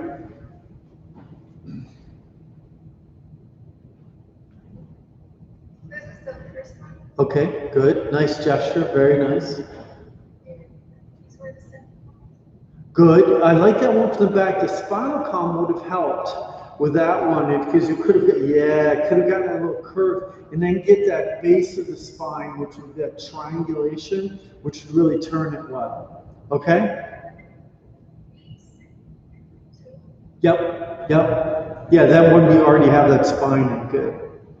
And then the longer one worked out very well. You got some real density in there. Okay, great. All right, now we're going to switch gears and we're going to do a solid. So I'll show you how to do that. It's going to take some concentration in the skeleton, but we're going to start with the top of the figure and then continue down pragmatically.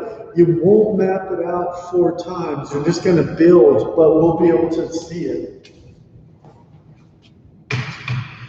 Okay. I'm going to move this paper.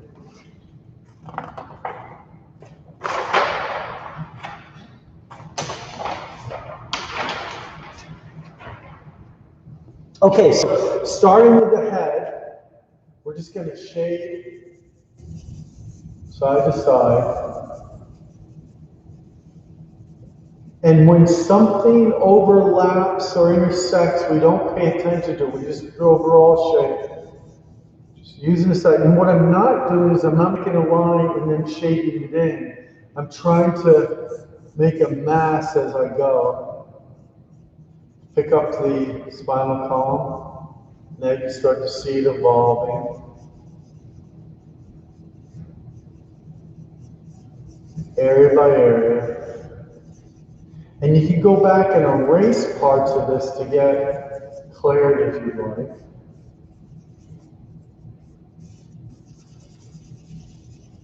This is more the way we see when we're going to be painting. We want to see in totality. not as a series of lines we fill in. Continue with the spinal column, lower lumbar, pick up the pelvis, get that gap in there. No measuring.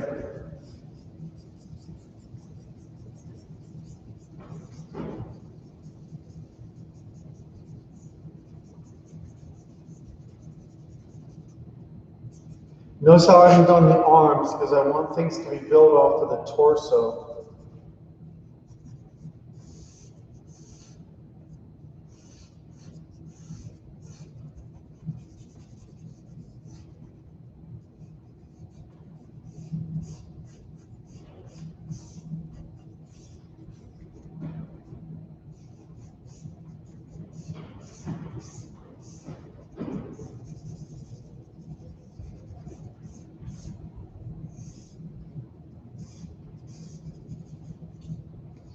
And then I'll just kind of suggest the feet.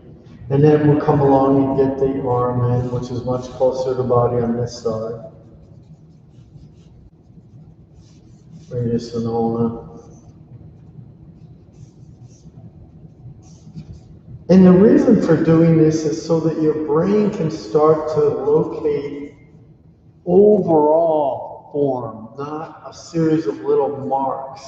And then with more time, you can define it more. You come in, you can use your eraser and cut in some of the space a little bit, clean that up, curve it, let that go all the way to the edge.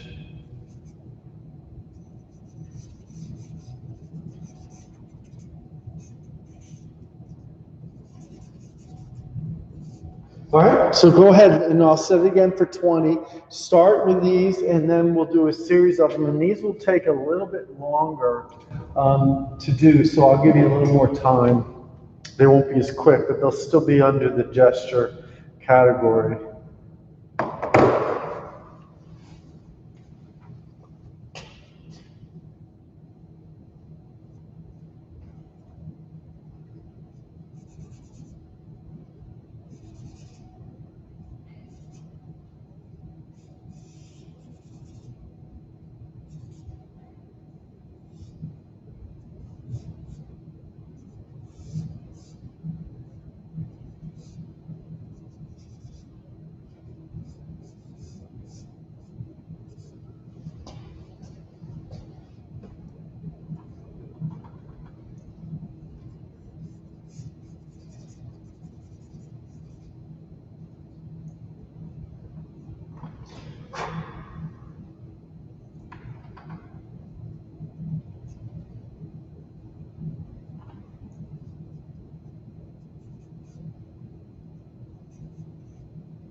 Make your dark as even as possible.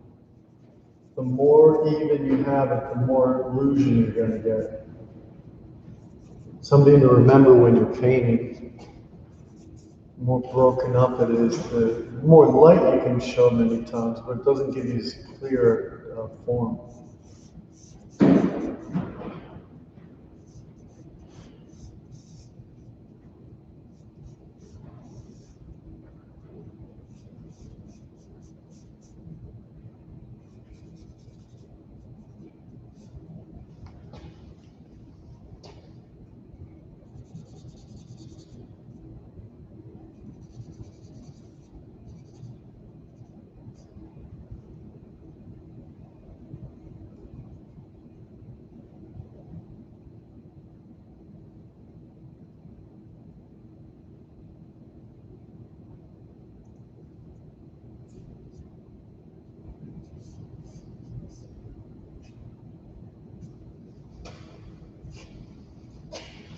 Okay, let me change it.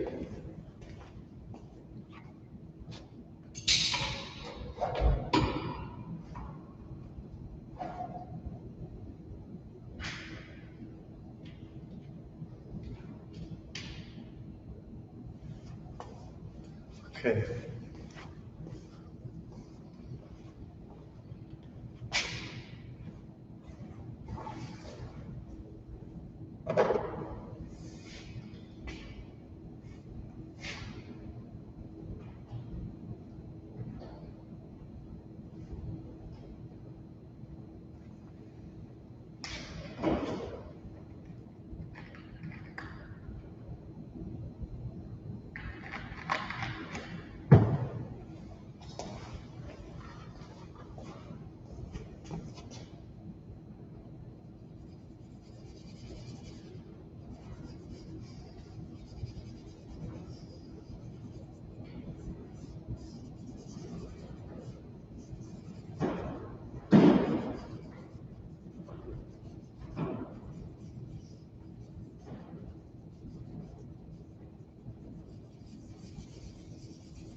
Okay.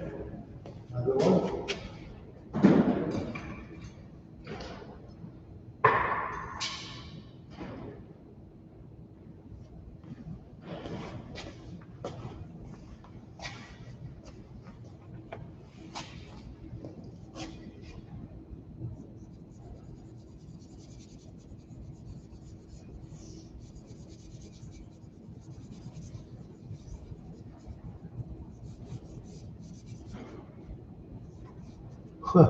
Oh.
Okay, two more.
All right, last pose for this group.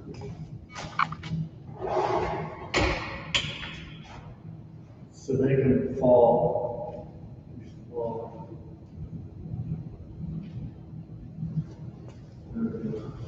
Kind of jumping.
All right.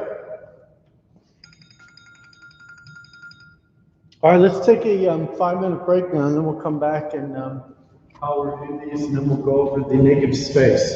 All right, so it's 20 after, so until 25 after. All right, so see you in a bit.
Yeah. Is that you, man?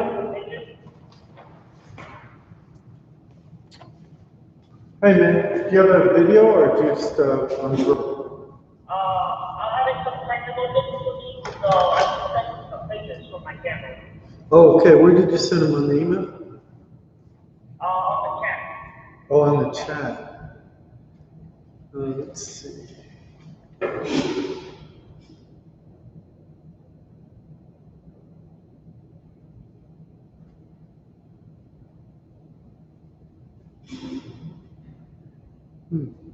Is it on the chat on the, yeah, it didn't come up. Did you send it on the YouTube, or did you send it on the, can you just send it to an email?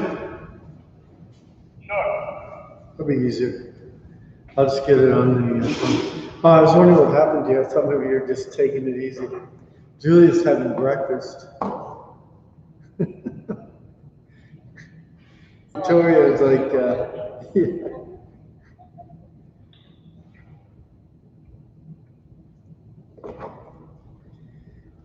Let's see.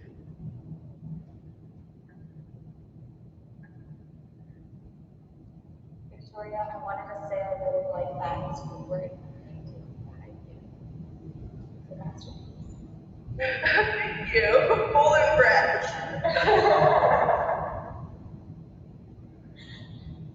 Did you paint it? No, I bought it actually. I could have, but It's a good purchase. they have like a bunch of them. I was like, wow, that's a really cool like bot you posted. I was like, wait, that's Squidward? Yeah. It's hilarious.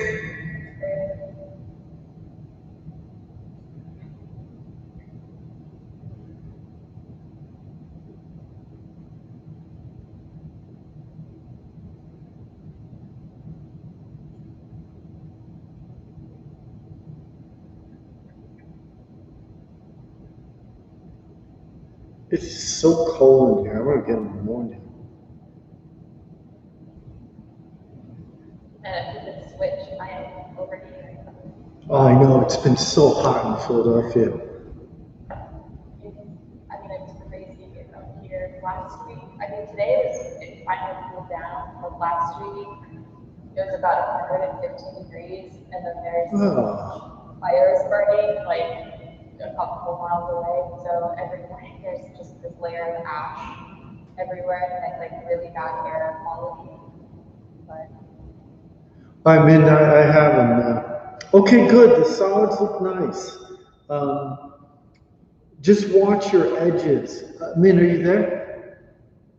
Yeah. Okay, so just watch your pressure that you're putting on the outside edge of the volume when you get to it. And because it's losing some of your illusion from that. Oh yeah, you got better with that. And then just get a little bit longer with the legs as they bend.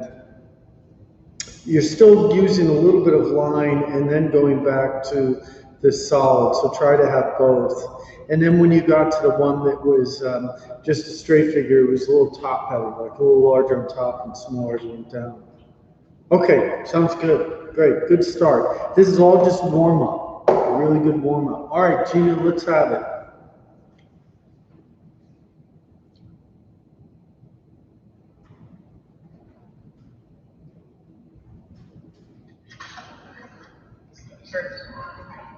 Okay, good, good. Yep, nice solid. Good, it got better, much more even. Still a little spindly with the limbs. So let's get them wider as they go to the outside, to the joints. Let those condyles come into play.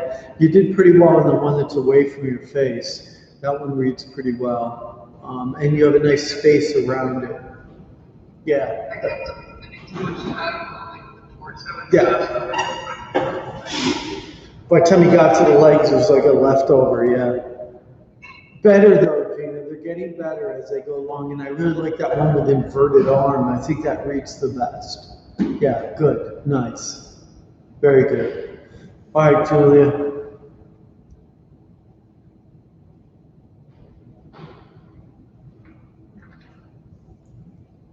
Okay, good. Gaining more confidence, good massing, overall intersecties, okay.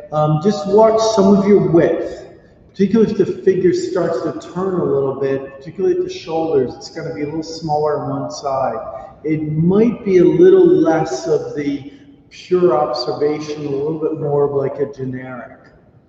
So part of this exercise is about this attention to the nuances. Better with the more exaggerated, yeah. It's interesting that when you've got these really interesting shapes that happen between things, you tend to make a better proportion because you observe it more. So that, just keep that in mind as you're going, that you're observing it. All right, Elizabeth, let's see.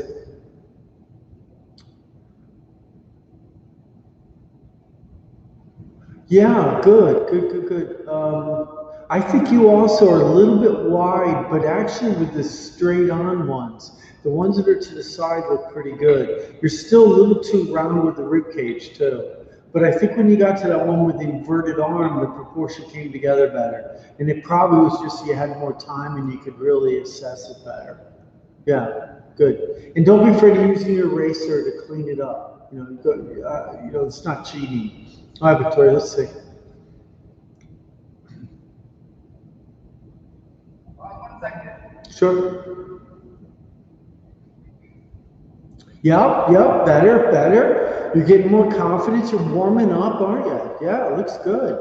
I like your condyles. You have some nice joints at the, some enlargements at the joints. So this one too, you've got a lot of vertical lines going like this, and they end up becoming a little repetitive. So work them to the side or smear it in or get kind of clever with that.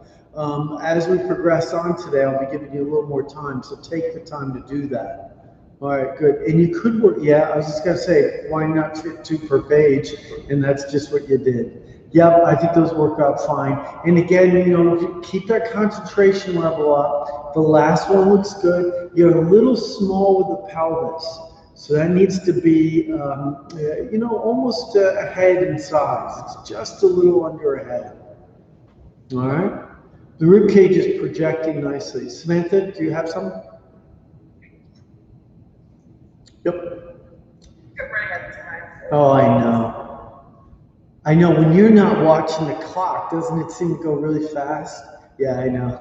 It's true. Yeah, it looks fine. You're a little big on the head. So just be careful of that as you're progressing down. It's making everything look a little small, but I think the torso actually is in good proportion. It's just in relation to the head. Do you have that last one?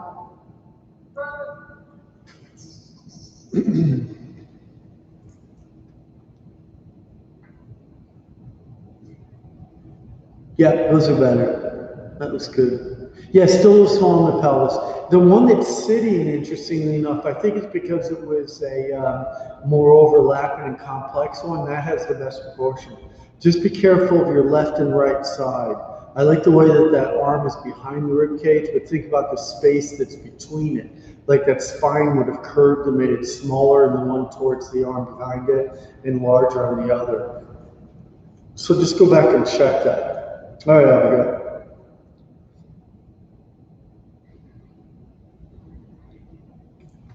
Nice. Yeah, you have a very nice progression. Yeah, I think you're getting the gesture, the overall form's good. So just keep, and I think you're doing it well, but keep mindful of that negative space and really get careful with it and scrutinize it. Think about its height versus one side versus the other, between the ribcage and the pelvis, and then up around the shoulder to the bottom of the jaw, and see where that goes. All right, Tara.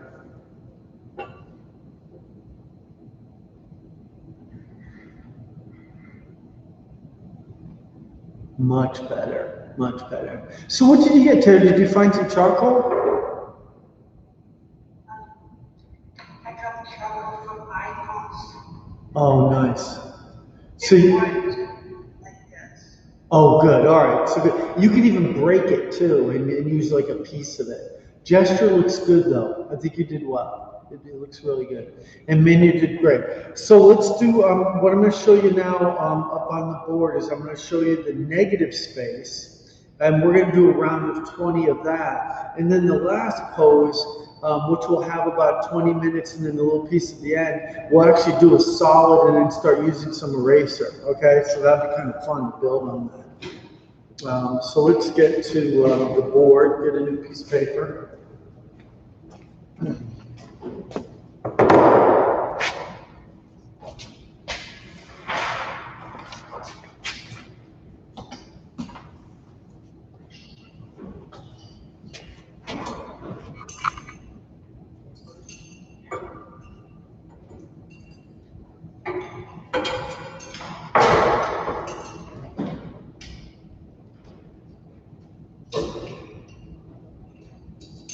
Let's do a pretty straight on one. And so for this one, we'll use the side of the charcoal again. And if you have an edge to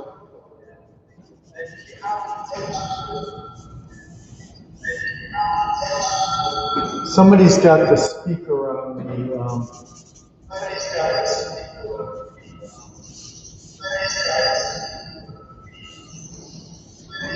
the YouTube.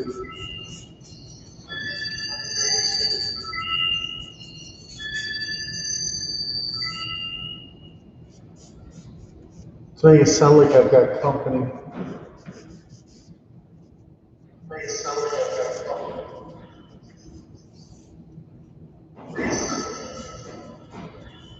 So as you come down the figure, make sure this dark is wide enough.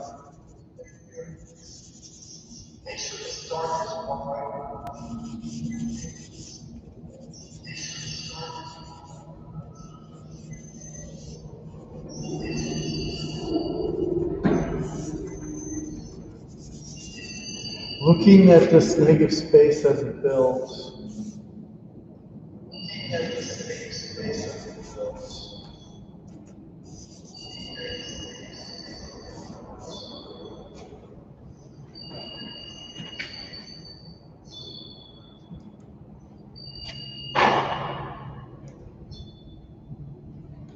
That'll help.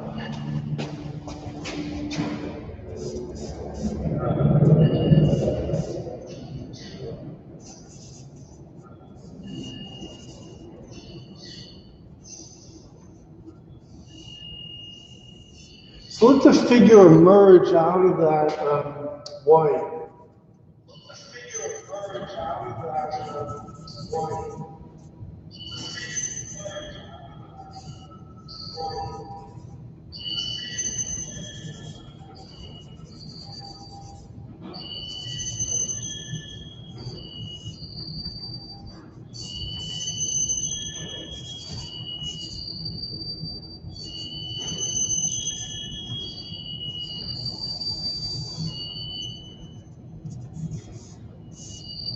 All right, so I'm going to set the timer for 20.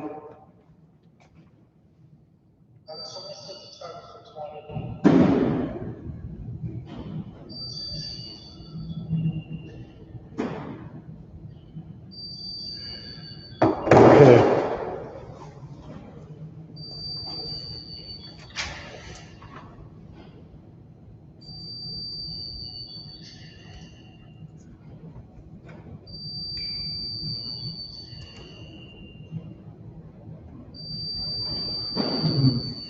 What is to do?